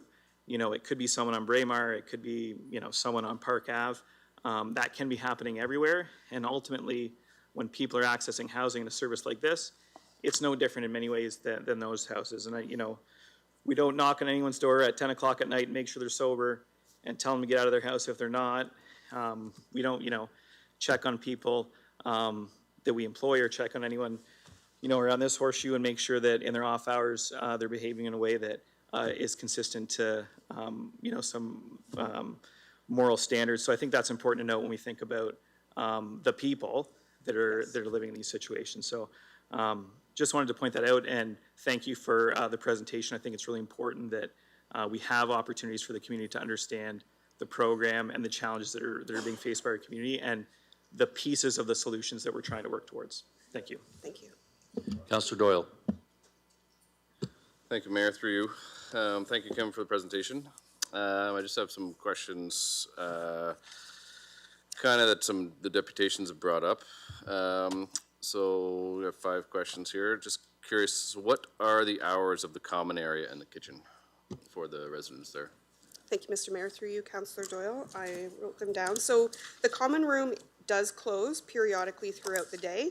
This allows our case managers to take participants where they need to go, whether that's apartment viewings, the food bank, the grocery store, et cetera, et cetera. So let me find it. The common room is closed from 7 to 8 in the morning, 10 to 11 in the morning, and 2 to 4 in the afternoon. That being said, there is multiple signage all over the common room that says if you need a staff member, it gives you access to a phone number, or you can knock on the door if there's somebody in there. And as well, we have security. So if there is any kind of an emergency, they can contact security for that as well. Okay, and that works for the, from the sounds of it, that works for the kitchen too? Yep. So the common area and the kitchen. Common are the area same and the hours? kitchen is all in one, Okay. yep. Okay, and you might have went over this, I might have missed it. How many residents there have been helped to get a job so far? I don't have that number in front of me of how many are employed. No? Okay. Well, I didn't, not how many are employed, how many, I guess, have been pushed in that direction to get a job or helped to get, Well, everybody's to get a case job. plan is individualized and unique. So not everyone is looking for employment at this point. Some folks are looking for stability. Some folks are working on getting identification. So there's really a wide range of what people are working on. Not everybody comes in ready for employment. Okay, and then you said 2 residents from the cabin have been referred to detox or sorry, recovery home, I think you said. So just curious, once they are done their time at the recovery home, where would they be going after that? Good question. That would be up to the individual person and their discharge planner at whatever treatment facility they're at about what their next step's going to be. Whether that's phase 2 treatment, whether that's returning back to their home community, that again is an individualized case plan. Could they possibly be coming back to the cabins? They could apply back to the cabins, but like I said, we have a wait list of 61 people, and individuals' treatment plans often vary in length depending on their individual needs. So we wouldn't know offhand how quickly someone would return. So to hold a cabin empty for 3 months or so if somebody's in treatment while we have a wait list of 61 people, we wouldn't do that. Okay. So, and from the deputation, it says that Rock is dropping off the harm supply kits there. Yes. So just curious, if we're not supposed to be doing drugs there, why would they be dropping off drug supply kits? That doesn't give them permission to use there. That gives Well, them the kinda- materials to use safely. Where they use is their choice. Okay, I disagree with that. I don't think we should be dropping off any drug supply kits, harm supply kits, to a place that they're not supposed to be doing drugs. That doesn't, to me, that just doesn't make sense whatsoever. Is there, Yeah, I is there don't any know. way we can stop that from happening? Like, how would we do that? I'm going to defer to Jody, who, because public health is mandated to provide harm reduction supplies in our community. So Jody, I don't know if you want to comment from a public Is health it mandated perspective, to not a supply housing them perspective. at that spot? Thank you, Councillor, for your question. Through you, Mr. Mayor. Through public health, we are mandated to deliver a harm reduction program. And the premise behind a harm reduction program is to make sure that people are safe. It's to reduce risk to individuals who are actually using drugs. The research does not suggest that it increases usage by providing safe tools. I think Kim mentioned through her presentation that we are constantly talking to individuals and to participants about choices that they have and choices that they need to make and how they can help themselves move into a place where they are self-sufficient and can move into a lasting long-term housing solution. So I hear what you're saying. We do have a mobile program and people can call and have it delivered to your house at any time.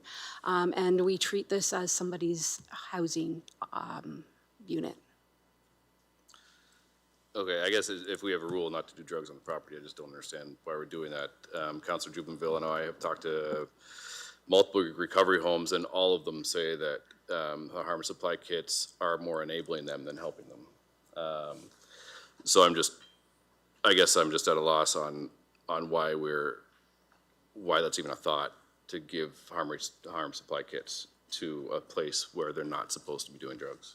That doesn't, to me, that just doesn't make sense. So I get that we have to have a plan, but that plan probably doesn't have to say we have to drop off harm supply kits to a place they're not supposed to be doing drugs. To me, that just doesn't make sense. So, I don't know if, can we make a motion to stop that? Or how would we stop that? Well, through you, Mr. Mayor, to Councillor Doyle, I think, I'll look to the clerk, but I think you can put forward a motion in terms of what it is that you would like to do. I don't know what the proper process would be. There's probably the notice of motion process that we would need to follow, I think, to be able to make that happen. I will suggest from a public health perspective that it is best practice to provide the harm reduction kits to individuals. So this would be something we should defer to our friends in health, right? That's what the committee's set up for, to deal with all that. You can certainly pose the question to them. There's a whole group of professionals that meet on a regular basis to talk about that. So that would be something, I think, a point of order, we would defer to them to come back. Well, that's to why council. I've talked to professionals in recovery, and they all say the same thing, that that's not the way to go. So, but well, I guess we'll leave it at that for right now. Point of order. Sure. I'll just, with the point of order, I think that's under the jurisdiction of the Public Health Unit. We had a Board of Health meeting today. We've had many that have dealt with harm reduction as something that's under our responsibility to provide. And the way the Public Health Board works, I mean, not every Public Health Board overlaps entirely with the municipality. Many have multiple municipalities.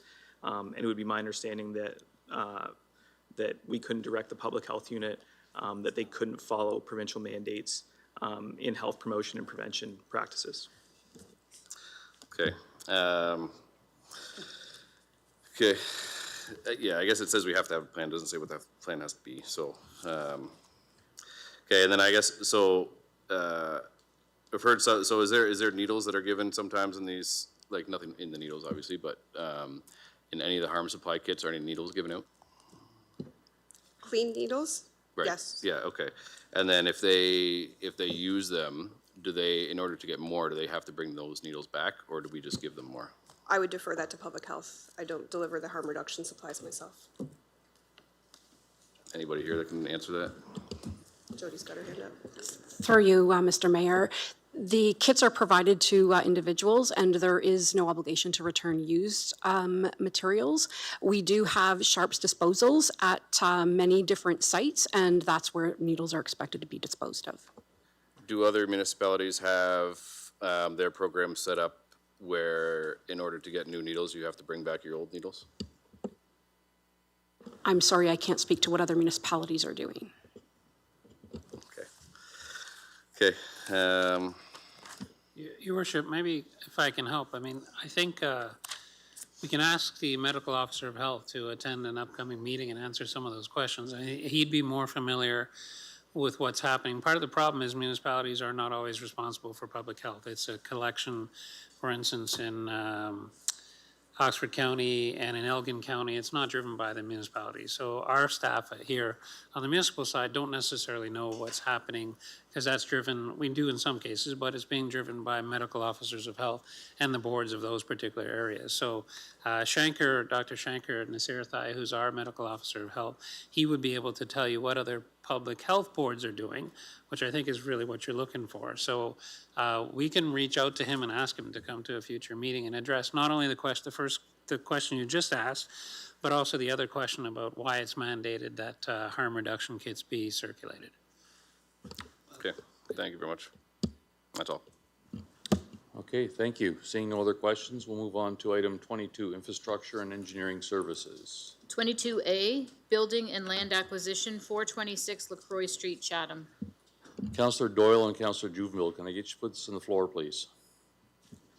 Not this Okay, one. Nope. Councillor Sorry. Crew. Councillor B. McGregor, second it. Okay. So Councillor Crew will go to you first, and Councillor B. McGregor, then I'll go to Councillor Doyle and Juvenile. I'll move it, and I think it's a great idea, and it's building our inventory.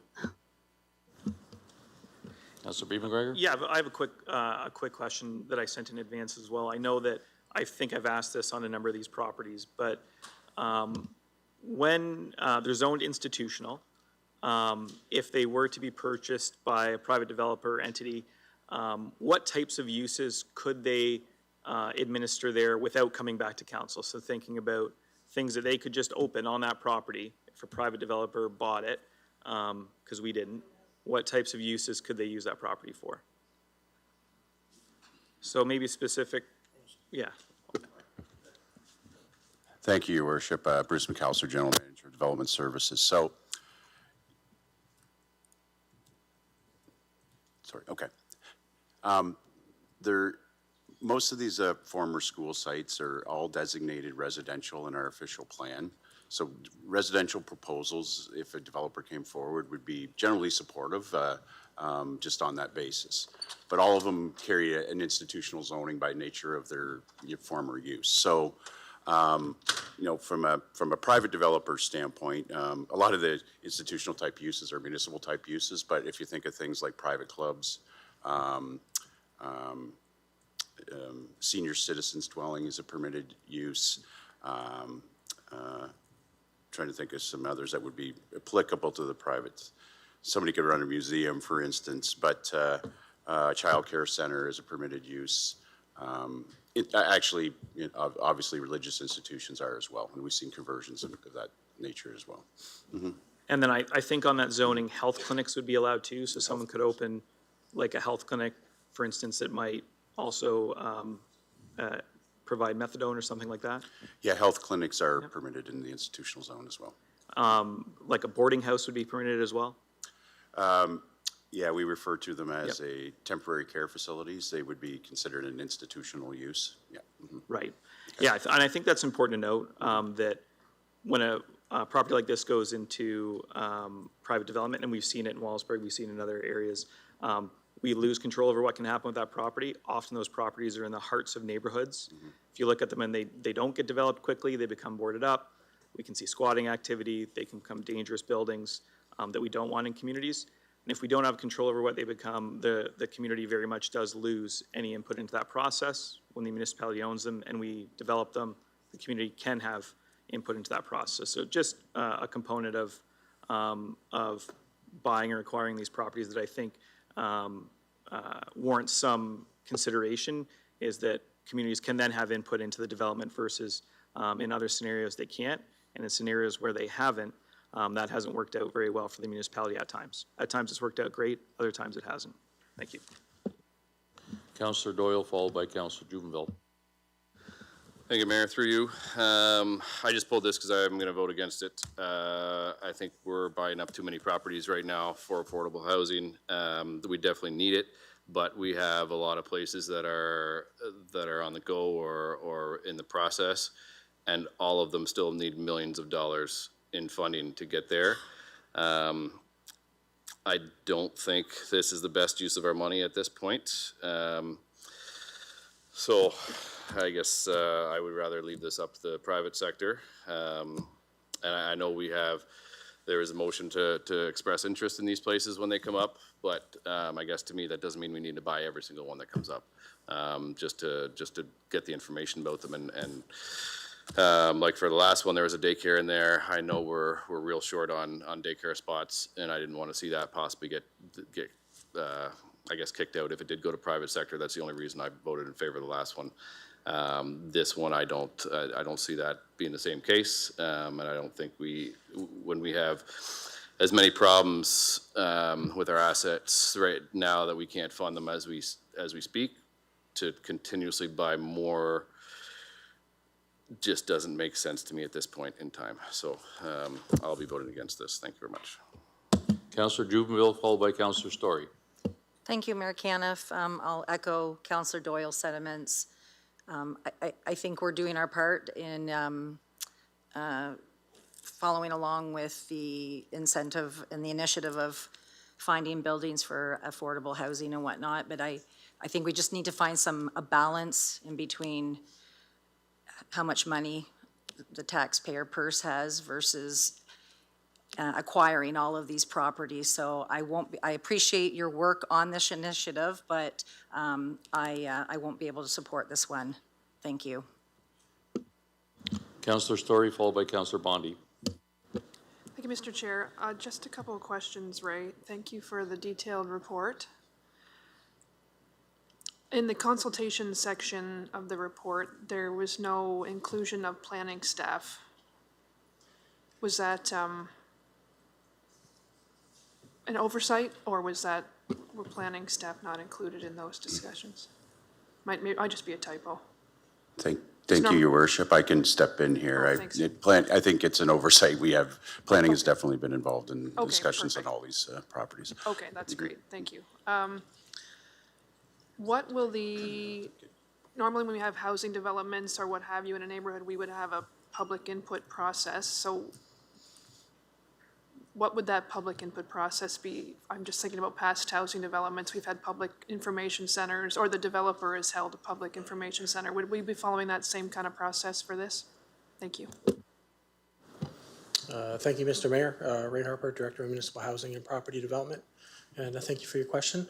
So the plans for this property is to procure it, demo the building, and get it ready for development options. So we would be doing a request for expression of interest to engage our private developers, our nonprofit developers that want to provide more housing for the community.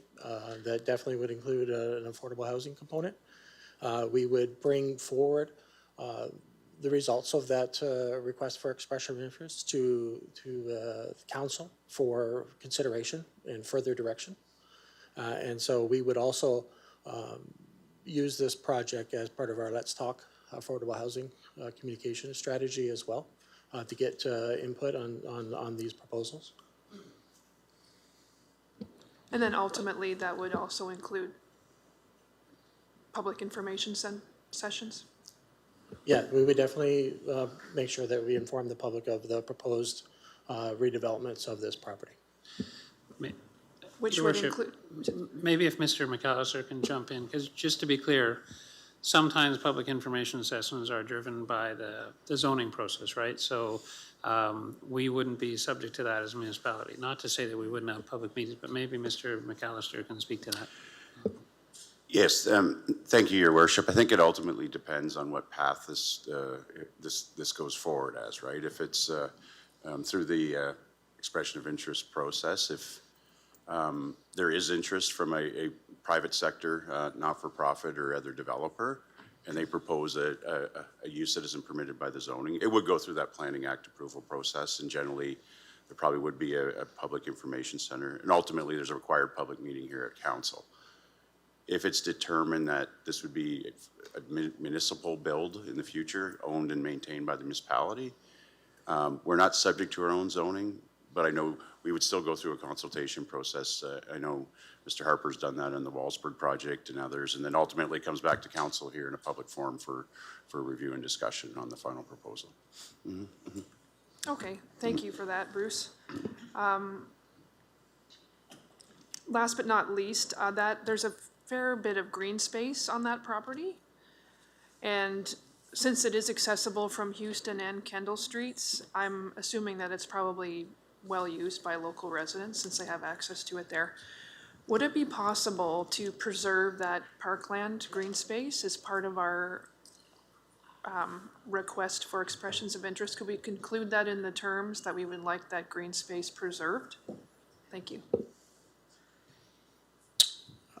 So I believe that if council directs administration to do something like that, we certainly could include that in our expression of interest. So the point of the process is keeping a lot of options open for the redevelopment. And it is a good point that this property is accessed on those two different streets.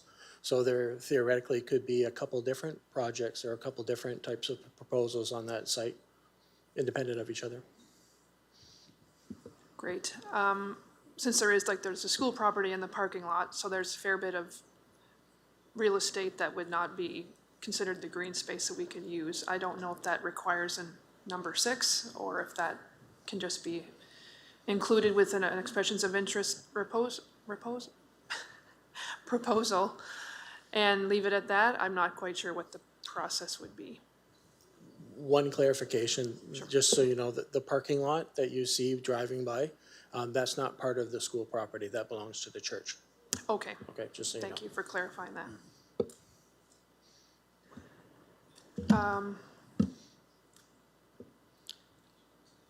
Okay, I guess, I would like to put I'm sorry, I don't remember who the mover was.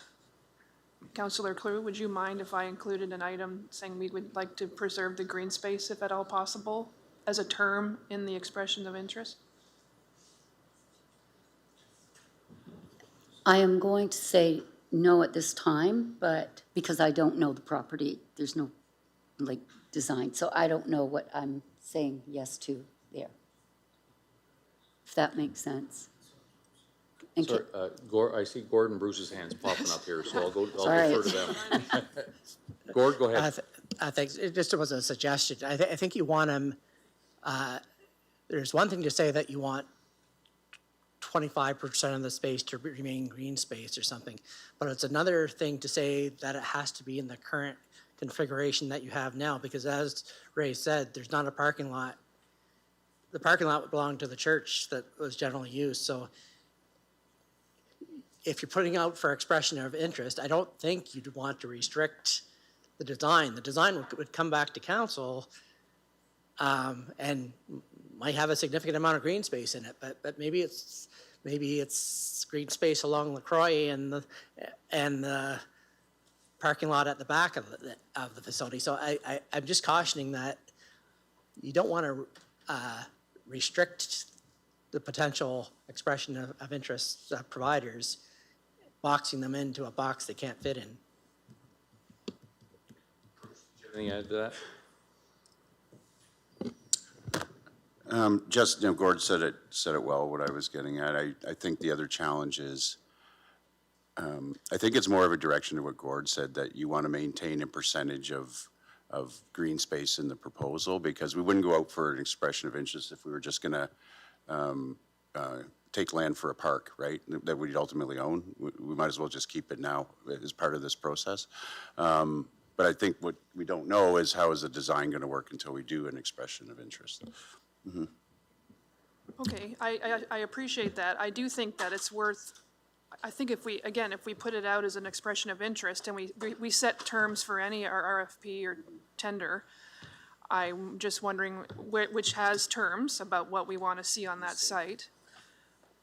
I think that we could, if there's a way to ensure that that existing green space can be preserved to a certain extent, and I'm sorry, I don't have a percentage sort of off the top of my head, but I wouldn't want to see that entire site, for example, used for, like, the green space eliminated, let's put it that way. So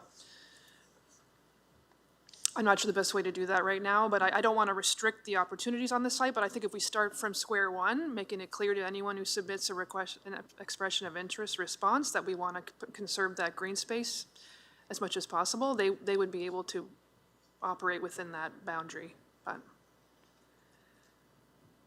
I suppose we can wait till it comes back, but I'm worried that we're going to get, it's easier to tell them now we want the green space than to come back after they've spent the time designing it and there's no green space, for example.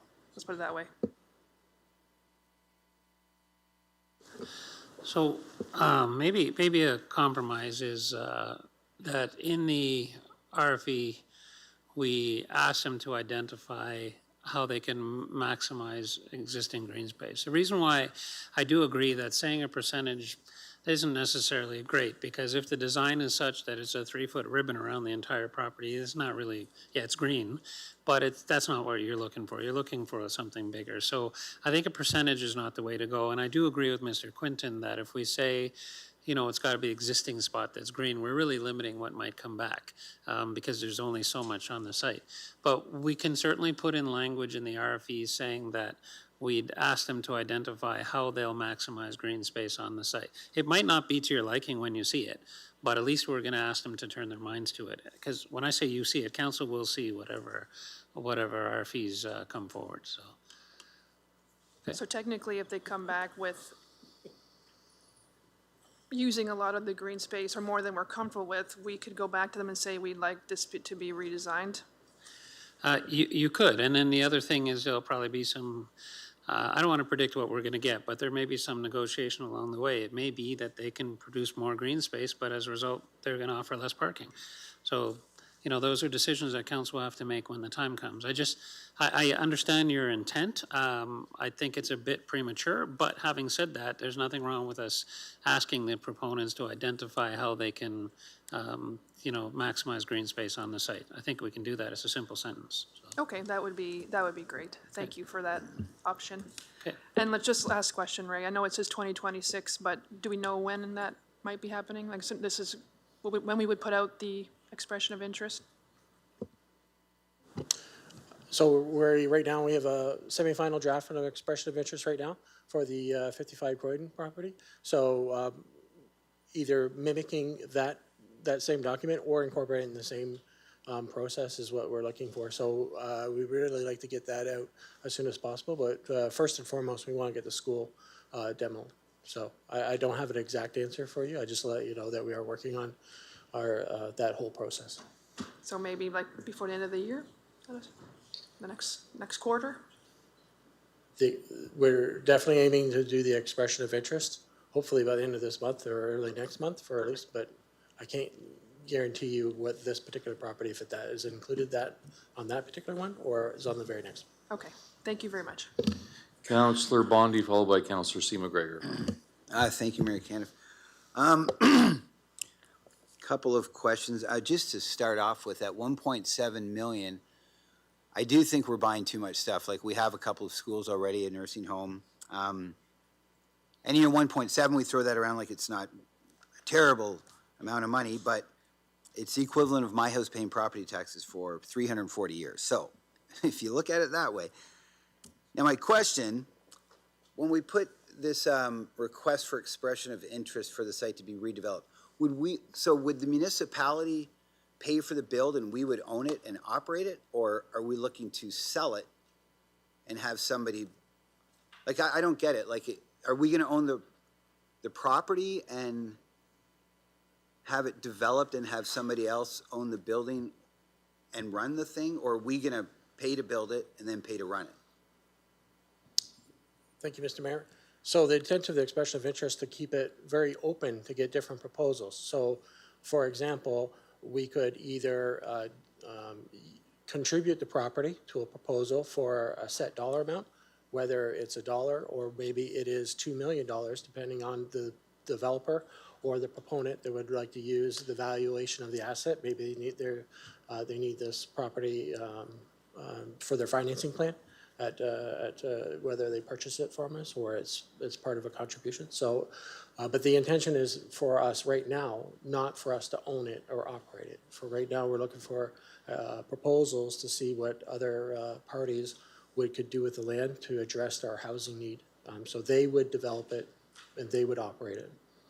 Okay, so if a developer came along and said, well, gee, that's a nice property in St. Agnes, maybe somewhat the same kind of feeling, and said, well, we want to build single-family dwellings,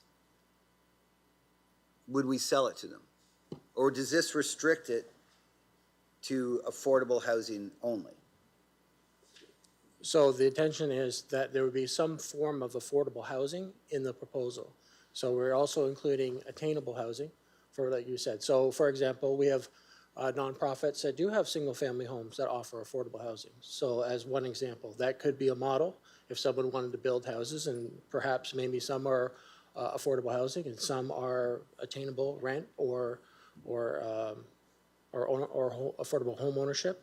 There's a lot of different models that could come to the table, depending on the organization that wants to bring a proposal forward. But certainly, we're looking to make meaningful impact on our affordable housing needs with this property. So if multi-construction came along and said, we want to build 4 $700,000 homes, we really like the property, we won't sell it to them? That's not what the intention of this property is for. Oh, I get that, but so that's a no? Like, we would just say, no, we're not doing that? That's okay, I just want to be clear about what we're voting on. So again, it would depend on what the proposal is. Maybe they would like to take this property, build X number of homes, and provide some of those for affordable. And maybe some are a homeowner, or maybe they would rent. Okay, we're kind of going around it, but that's all right. I just want to add something here. So part of our challenge is The private sector generally is not getting involved in affordable housing. So part of the reason why we're doing this is to try to find out, and this is to you asked a really good question. We don't know yet. It depends on what the private sector needs in order for them to get into this business. Now, one of the things that some of them say they need is, they build apartment buildings and then they spend a whole year, trying to get tenants. So one of the things that we can bring to the table is, because we have a waiting list, we could actually potentially, if that's one of their big concerns, is they need money right away once the building's constructed to pay off their loan. They need tenants right away. We can help with that because we have a waiting list. We'll be able to literally, move people in the day that the building is ready for occupancy. In some cases, they don't want to pay for the value of the land. And so a proposal that somebody might come and say to us is that, look, if you give us the land for free, we'll build affordable housing, but we want you to give us a list of, good tenants so that we can get off to a start. So we don't know what we're going to get yet. I think, to answer your question, first of all, council ultimately makes the decision. I think if it was it $700,000 homes? That doesn't, yeah, I know, just as an example, that doesn't meet our needs. That's not affordable housing. If we don't get any proposals that council likes, and then it becomes a point of, okay, how do we flip this property to make up our money? Then maybe it does become $400,000 or $700,000 homes. I'm hopeful that either the private sector or the not-for-profit sector will come forward with something. We're gonna have to meet them halfway. They don't make money off of affordable housing. And so we're trying to figure out a way, and we're reaching out for ideas from them. Here's some land, what's the best you could do with it so that we can have some affordable housing in our community? And hopefully there'll be some takers. If there aren't, then we'll be right back here probably proposing to flip it or doing something else. So this is like an incentive program, kind of? This is like an incentive program? You're incentivizing developers to, has there been any interest on St. Agnes? Yes, so I've had interest from both the private developers, ones that have worked with us in the past, as well as nonprofits. So I suspect that we will get some proposals for that property when it goes out for request for expression of interest. Oh, good. Well, that's good news. So what I don't like about doing this is this likely won't happen for a long time. And I think by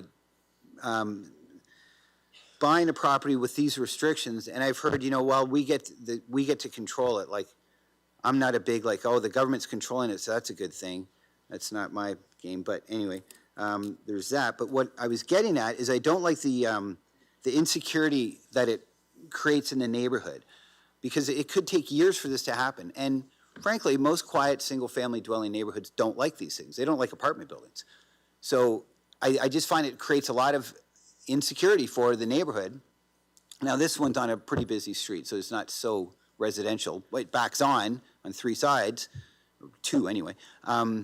So I don't like that idea that it could sit for quite a while, and the neighborhood now, they're going to be talking property values and future and that kind of thing. So, and again, I think following Councillor Doyle, I think we've got a pretty solid inventory of this stuff at the moment. But that's all from me. Thank you. Councillor C. McGregor. Well, I think I'm going to take a whole different path here. Okay. Thank you, Ray, for bringing the report, and I'm very happy to see that you're doing this. I come from a community with the old Lang property, which was a school that was bought privately, which was then abandoned, which then became a place for people to squat. Then there was a fire, then part of it was tore down, and then part of it wasn't, and then it was like not cared for, and then we have property standard issues, and then we've done this. And this is all happening, and it took probably, I'm going to say at least 20 years, because I think it was back in the day of Councillor Chip Gordon and my husband on this council when that property was sold, which is quite a ways back. And, that property has gone through a lot of turmoil in the community, and mostly because it was just left and it was sold to a private individual. It's since been bought. We've done some work on the lines and the water, and I know we're still in the process of trying to get stuff built, which will include some affordable housing and some regular housing, some individual dwellings and some unit type stuff. But to see this happen right off the bat, it's not going to happen right away. We all know it's not happening next week, but we didn't know what was going to happen 5 years ago. We don't know what's going to happen 5 years from now. We don't know what incentive programs the government's going to bring upon us that might make this very lucrative and have it shovel-ready and ready to go. So I'm just happy that you're bringing this to us and that we can maybe get this into a state that we can make it viable and desirable for possibly somebody to bring in and build some affordable housing, which is so desperately needed, even if it's a combination of regular housing and affordable housing. So I appreciate the report and thank you very much. Before I go to the mover and seconder, just Ray, one quick question regarding tearing it down. So we're going to buy it, and within a reasonable time frame, it'll be tore down, so it'll be sitting as an empty lot. So it won't be sitting as a building for a long period of time. It'll be an empty lot with the idea of that's when we put out for proposal and saying, what would you like to do with it? So just to clarify that. Thank you, Mr. Mayor. Yeah, that's correct. We'll be, if this is approved, we'll get to work right away to tear it down and get any empty lot and get Similar timeline of what we did with the St. Agnes. Within 6 or 8 months of purchasing, it was torn down. Yeah, actually, hopefully a little bit sooner if everything goes to plan, just in terms of getting our DSS and other stuff underway. Okay, thank you. I'll go to Councillor B. McGregor for any final comments, and Councillor Crew.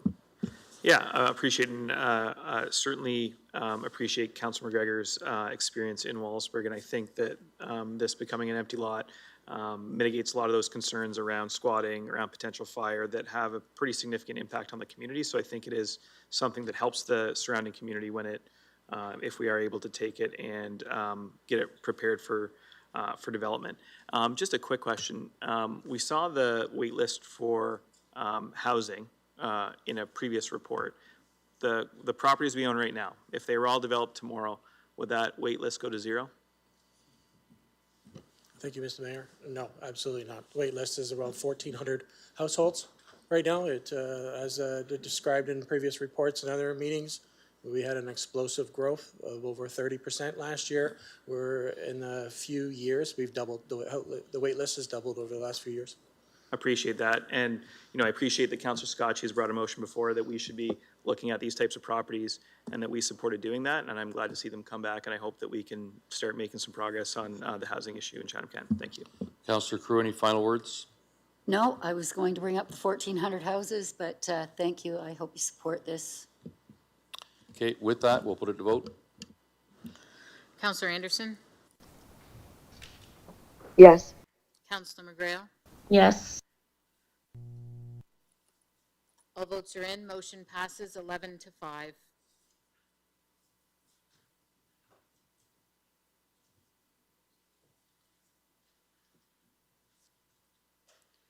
Okay, moving on to 22C, motion of Councillor Wright regarding damage and improper use of KASO Trail. Councillor Wright? Thank you, Mayor Caniff. Whereas members of council have received reports of damage to municipal property and related activity arising from ATV use on Costco trails in Chatham-Kent, and whereas municipal seeks to encourage the lawful and safe use of these trails and to prepare damage to municipal properties by trail users. Therefore, resolve that administration consult with Integris Chatham-Kent Police Services regarding options to prevent damages and proper use of the Costco trails, and to return to council with information concerning measures to address these issues in the beginning of 2026. Can I get somebody a second? Councillor McDonald? Yep, happy to second. Councillor Wright, go ahead. Thank you, Mayor Caniff. The only reason I pulled this is so that our councilors here would be aware of what's going on right now out there on these trails. These trails are classed as parkland, and they've got so unsafe walking because high speed of the ATVs using the trail that they're not supposed to be on. Lately, they've cut all the locks off on the gates so they can get onto it. Then they cut the gates off and took them. We put blocks out there and had them removed. Now they're on there with cars and trucks running up and down. Recent here, they rolled a car over on the walking trail. Like it's got out of hand. It's at a point now where me and Marina went to a meeting out there on Sunday, and the residents were telling us how the other night there at 2 a.m, they're at their house shining lights in with the ATVs and revving them up, yelling at the people along the trails. The fine for using the trail is $5,000, but we have no real way to enforce it. It wouldn't be safe right now for park staff to go out and try to stop them because of the way they're acting with the speed of these machines. We've crossed the line on this where it's now got to be a police matter. I talked to the police chief. They really have no way to enforce it because they don't have any ATVs to go up and down the trail with. So something needs to be done here to address this and stop it before somebody gets seriously hurt. Thank you. Councillor McDonald, followed by Councillor Story. Yeah, so, as Councillor Wright mentioned, we were meeting with some residents yesterday, and they also shared that they're not comfortable speaking publicly about it for fear of some of the harassment that Councillor Wright mentioned, but it also includes like inappropriate language directed at them, and I think we're just looking for more eyes on the situation in hopes that we can mitigate and prevent some of this behavior. Thanks. Councillor Story. Thank you, Mr. Chair. Just a quick question on the second paragraph. Is that meant to say to repair damage to municipal property by trail users? I just want to make sure we know what we're, might just be a typo, to make sure we're clear that that's what we're doing. Sorry, Councillor Wright, is that repair versus prepare? Thank you, Councillor Story. They're out there weekly now preparing the trails and re-grooming them, and like there's been a lot of damage done. There's a company out there every week repairing what they've, because they're ripping the trails up. So the trails are being repaired weekly out there. So. Okay, I think maybe would it be, could we, We'll make the change. I think Councillor Wright, in the second paragraph at the end, it says, and to prevent, sorry, now I've lost the spot. To prevent damage to the municipal property and trail use. Councillor Story, you were saying repair, right? yeah, no, I fully support. I just want to make sure that we were clear on that. Yeah, thanks. Okay, any other questions? Anything from the mover or second you'd like to add? Or can we go to vote? Okay, we'll put it to vote then. Councillor McGrail? And Councillor Anderson? Yes. Votes are in. Motion passes 16-0. We'll go to item 23, Chief Administrative Office. 23B, extension of appointment for Integrity Commissioner, closed meeting investigator. Councillor Story and Councillor Jubenville, can I get you put on the floor, please? Yep, I can put that on the floor, Mr. Chair. Seconded. Okay, Councillor Story, go ahead. I just had a question about this isn't about this contract per se, it's about the opportunity for council to provide feedback when contracts come up for renewal. Do we have a process in place for any consultant, whether it's an integrity commissioner or otherwise, where that would council be given sort of a heads up that this is coming back for renewal and we'd have an opportunity to review it? Thank you, Mr. Chair. Dave Taylor, Deputy CAO.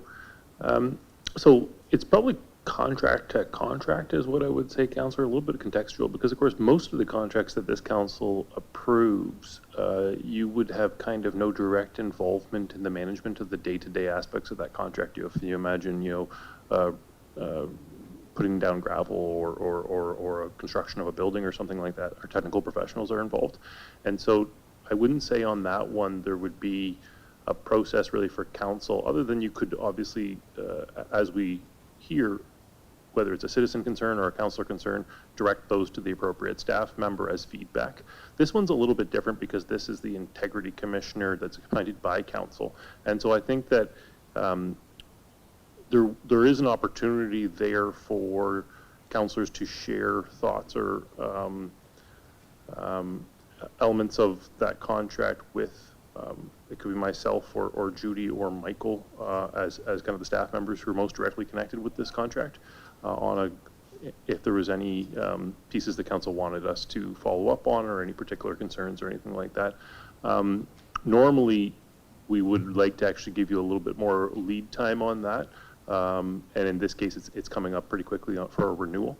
But there could be potential for processes there if you have any sort of feedback for us in terms of getting that to be then directed to staff and then ultimately to the Integrity Commissioner. I appreciate that clarification. Thanks, Dave. Councillor Juneville? Thank you, Mayor Caniff. I just pulled this because I want to vote on it separately. Just to be clear, my response is not in reflection to Ms. Craig or her abilities or her work. I don't support the office of the Integrity Commissioner as it is laid out right now. I know we are mandated to have one, but I think the office in itself is deeply flawed at the provincial level. And by the sounds of it with Bill 9, it's going to be heading in a more authoritarian direction where they're actually going to be able to remove a sitting councillor potentially. So I just am going to vote against it on principle alone. Thank you. Okay. Just to clarify, when you said vote on separately, you're not suggesting we take 1 and 2 together? Okay, thank you. Just to clarify. Okay. Yeah, okay. All right, any other questions? Seeing none, we'll put it to vote. Councillor Anderson Yes. and Councillor McGrail. Yes.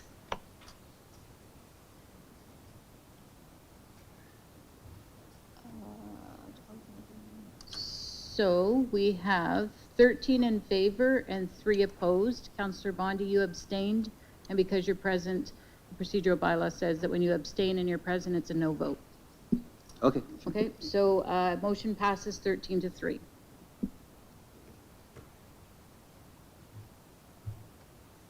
Okay, we'll go to notice of motions. Councillor B. McGregor.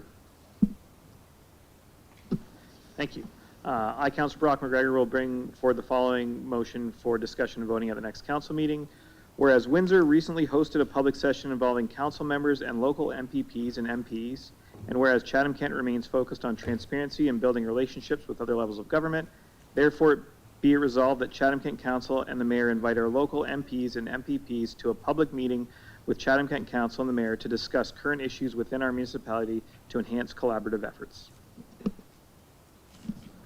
Thank you. Closed session reports. Councillor Story, and then can I Councillor Finn to second those?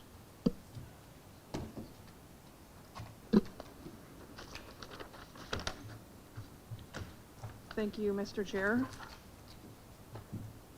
Today in the closed session, am I reading this whole page? Okay, just want to make sure. Confidentiality in closed session meetings. Closed session meetings of council are held to discuss sensitive matters such as legal issues, personnel matters, or property negotiations. These sessions are governed by strict confidentiality to protect the interests of the municipality and individuals involved.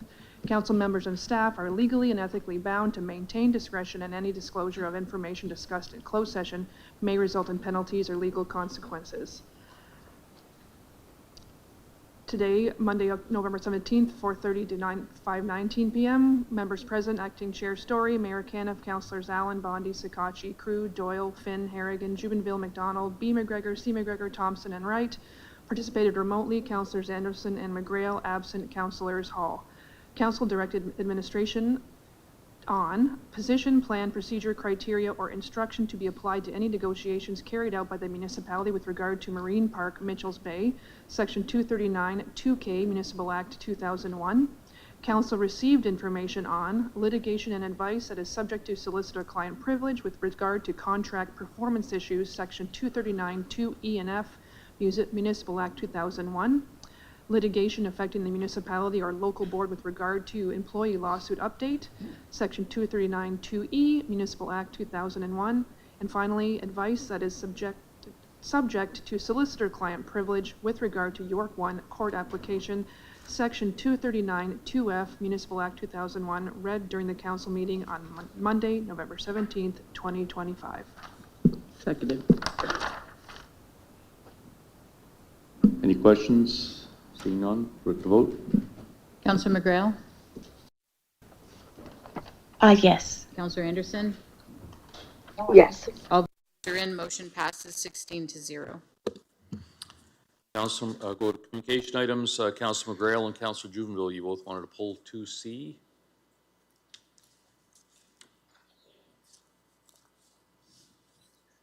Yes, please. Then we'll.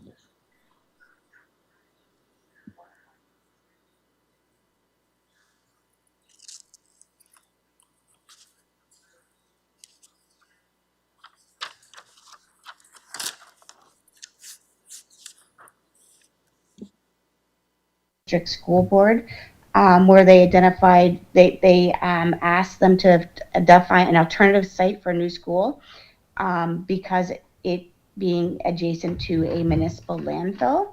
So they have asked Minister Calandra or they tried to draw attention to Mr. Calandra to our situation in Dresden, and hopefully, come to realize that we have a similar situation. So I would just like the municipality to just reinforce and support the school board on this letter and send a letter to the minister also, please. Councillor Jubenville? Yes, I will second that because I was going to say the same thing, and just thank the Kelly Robertson, the chair of the Lambton-Kent District School Board, for bringing this forward. So I will support Councillor McGrail. Anyone opposed to this motion? Seeing none, motion passed. Also, Councillor Doyle, you wanted to talk about 4C? Yes, thank you, Mayor, through you. I don't know who to ask for this. It's from Brantford, and they did a motion for provincial support of the Ontario Airport Capital Assistance Program. So the first question would be, would our airport fall into that category? Does anybody know that? Yeah, I think the answer is no, because we don't have scheduled service. You have to have scheduled service with a certain number of passengers, and we don't have that in our airport. We can double check that, but I'm pretty certain about that. Okay, that's fine. If it was just, if we were included in that, I was going to ask for a letter of support to go there, but if we're not, then we can leave it at that. Thank you. Councillor McGrail and Councillor Juvenile, can I get you to move the rest of the communication items, please? Yes, so moved. And so seconded. Anyone opposed? Motion carries. Non-agenda business. Councillor Story, followed by Wright and Juvenile. Thank you, Mr. Chair. I received some emails from some community members who are members of two of our advisory committees recently, so I'm just passing these questions along to staff, or whoever makes sense, but there is a sponsorship meeting for the hub happening tomorrow evening. And there was some confusion or perhaps concern from some of these individuals about whether we are using taxpayer-funded staff to raise funds for the hub that the taxpayers are already paying for. I'm just passing along these concerns, and therefore competing with other nonprofit organizations in the charitable sector who may not have access to the same expertise or opportunity. Is there an option for perhaps, maybe not tonight, but could perhaps council get an update on the sponsorship policy, or how that will be approached when it comes to the hub? Thank you, Mr. Chair. Dave Taylor, Deputy CAO. Certainly happy to bring that information to council. I can tell you just for everyone's context of what those meetings are. So tomorrow night, administration is meeting with the library board and then the museum advisory committee because we are now moving with the exciting development that council has approved, proceeding forward with the construction of the CK Community Hub. We're now moving forward with that next phase that we talked about throughout the process of trying to find sponsors, particularly persons who maybe would want to put up significant funds towards those services through, say, naming rights or other sponsorships. So I think that's an important piece of trying to draw down the total cost of the project, or on the other hand, potentially really add some enhancements to the library or the museum or other elements of the community uses within that hub. And so we are working on that, and the idea for tomorrow of meeting with the library board and then the museum committee right after each other is really to get their feedback on kind of, is there some particular groups that they're connected with that maybe would be interested, so some sort of thoughts they might have about the types of sponsorships or naming rights that would be consistent with library and museum operations, those types of things. So that's the meeting that we're having, just for context. To your question, Councillor, about using staff time, yes, absolutely. We are going to be using some staff time in order to try to get these sponsorships, because ultimately we think that that will be a good return on investment for our taxpayers if we can get some significant dollars that will add towards the enhancements of those spaces. And if there's a different approach the council wants to take, certainly I think we're open to that. But it's this balancing of, you could go out and use a consultant for that as well, but now you're actually probably losing some of that money. And is it better to kind of use existing staff resources to see if we can pursue some of these sponsorship opportunities? But as I said, we're always open to having discussions about that, and it is something that we'll absolutely be coming back to this council for. We just thought talking with the library board and the museum committee as kind of some original feedback would be a good step. Okay, thanks, Dave. So council will see that sponsorship policy and those opportunities as well? Yes, absolutely. And in fact, I can tell you we are actually working on an updated naming rights and sponsorship policy to come to this council in the future as well. And we'll be giving regular updates, I think, as well, about any sort of opportunities that we can land and seek council direction. Thanks. I think just to wrap that up, I think there was the concerns that I was hearing from some of my constituents were that there was some maybe lack of clarity, but look, sounds like tomorrow night will help clear that up about what staff would be doing and what volunteers might be expected to do. So ideally that'll be discussed tomorrow, and that can put some of their minds at ease. Thank you. Councillor Wright, followed by Councillor Juvenville. Thank you, Mayor Caniff. I got a big congratulation for Mohammed that runs the Circle K variety store and gas bar in Thamesville. He just received a North American #1 sales over 2,000 or thousands of stores, I don't know how many there is exactly, on cookies. So we held the ranks for #1 sales in Chatham-Kent from cookies in North America. So thank you. Councillor Juvenville, followed by Councillor Anderson. Thank you, Mayor Caniff. Council has recently learned that there's been some new legal activity regarding York 1 in Dresden, and I was just wondering if anyone could speak to it. And I know Councillor McGrail's not here, but I think she wants to ask a part 2 of a Dresden question too, so. Yes, thank you, Mr. Mayor, and thank you for the question. Emily Crawford, Director of Legal Services. Yes, Councillor Jubenville, you're right. To sort of summarize, administration has been very clear with York 1 throughout sort of the evolution of what we understand to be their proposal for their site, that should they proceed, it would be the municipality's expectation that they follow the Planning Act approval processes that rest with council as the approval authority. So that has been reiterated to York 1 several times, most recently about 10 days ago. And then on November 14th, administration was served with a court application in the Ontario Superior Court of Justice here in Chatham. And the court application is essentially a legal process that York 1 intends to follow, and they'll be seeking a court order that they are exempt from those Planning Act approval processes, essentially on the basis of what they call legal non-conforming use. So it's their position that because of prior activities on the site, they do not need to sort of pursue these additional approval processes. So we've just received that. Of course, we'll be opposing it. So certainly staff will have more updates on this as it proceeds.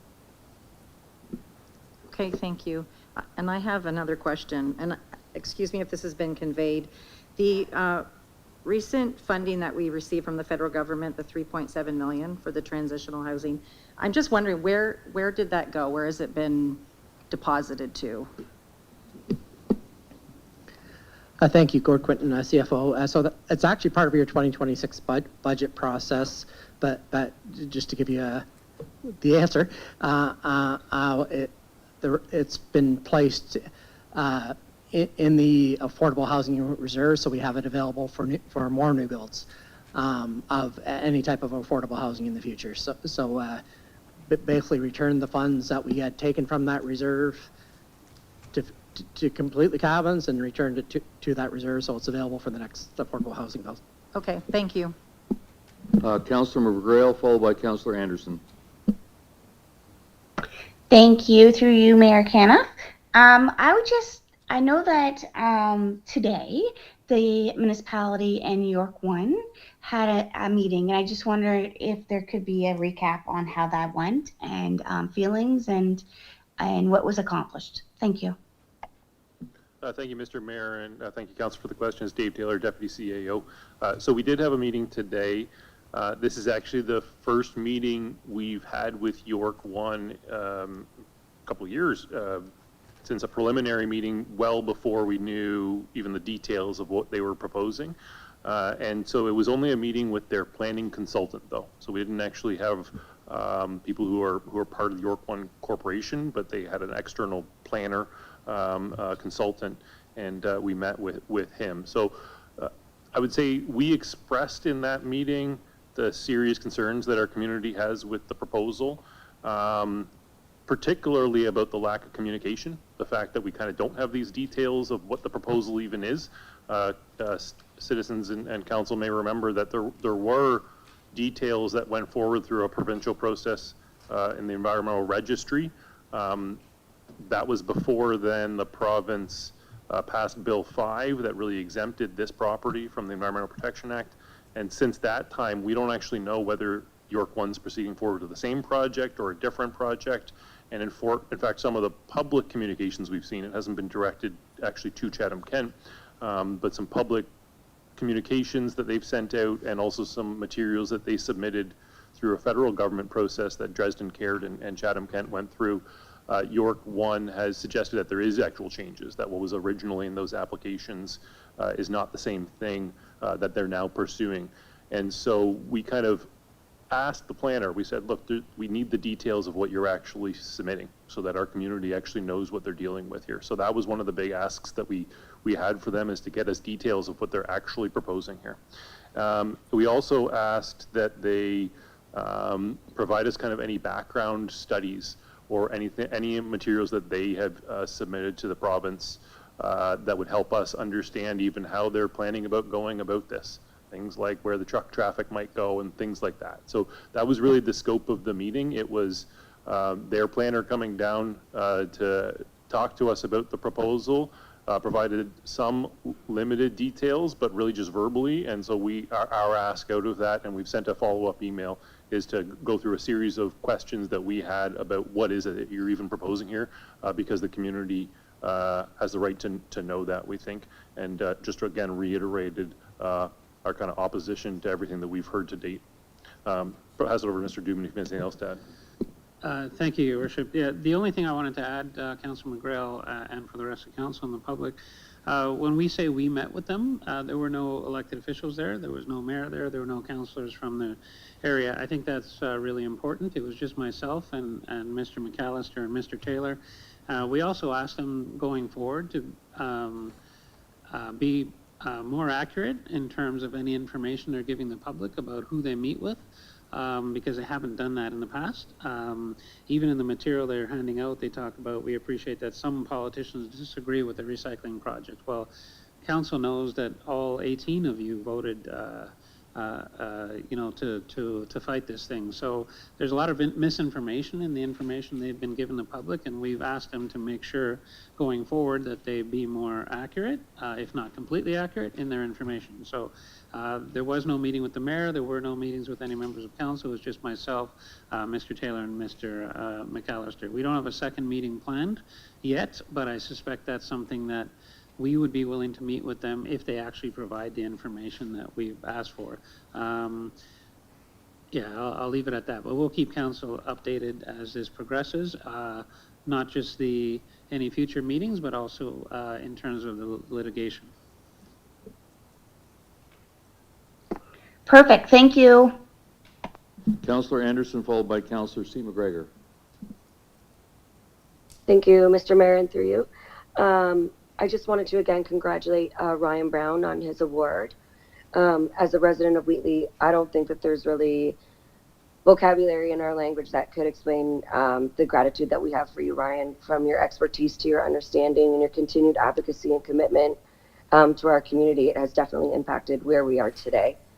As a counselor, you being able to explain the boots on the ground information and really paint a picture for those of us that maybe we're not local and able to see what was happening. You were able to paint a picture that made it very easy for us to support the suggestions around the table. And as a friend, I've seen the impact that this has had on your life. The time that you've spent away from your family has surely been a very big sacrifice for you all. And I personally thank you and your family for making Wheatley a priority in all of your lives. And I'm forever indebted and internally grateful to you all for that. Councillor Seymour. Oh, sorry, I just have one more item. Sorry, go ahead, right ahead. Secondly, I also want to take a moment to thank the volunteer firefighters of Station 20 in Wheatley. On November 10th, a very good friend of mine had a cardiac arrest, and Station 20 responded to find the family performing CPR. They took over, and together they were able to perform life-saving measures. And while I'm sure that there'll be a more formal presentation once Bowman and his newly wired ticker are all healed and able to be there in person, we can do something formally. But I wanted to express mine and the family's thanks to Station 20. And it's moments like these that we're aggressively reminded of the importance of our volunteer firefighter heroes within Chatham-Kent. And it's really important that we show our appreciation and for their services and keeping our communities safe and healthy when they do so. So that's everything for me. Thank you very much. Councillor Seymour Gregor. And to wrap it up on a positive note, this Thursday is Frost Fest in Wallaceburg, and I invite all of you to come over and attend. It's Wallaceburg's probably a little bit smaller version of the Dresden night market, but lots of festivities, entertainment, horse-driven carriage in the downtown core, lots of market vendors, and the stores are all lit up. It's a wonderful evening in town. So if you're free between 4 and 8 on Thursday evening, come join us in Wallaceburg. Thank you. Seeing no other, we'll go on to the first and second reading. Councillor Bondi and Councillor Thompson, can I get you move the first and second, please? So moved. And seconded. Anyone opposed? Motion carried. Third and final reading, Councillor Doyle and Councillor Wright. Happy to move that. I'll second it, thank you. Anyone opposed? Motion carried. And Councillor Story, if I can get you to wrap it up for us. And Councillor Thompson, you can second, please. I so move. And I second. Excellent. Anyone opposed to shutting it down at 9:08? Not seeing anybody. All right. Have a great night, everyone.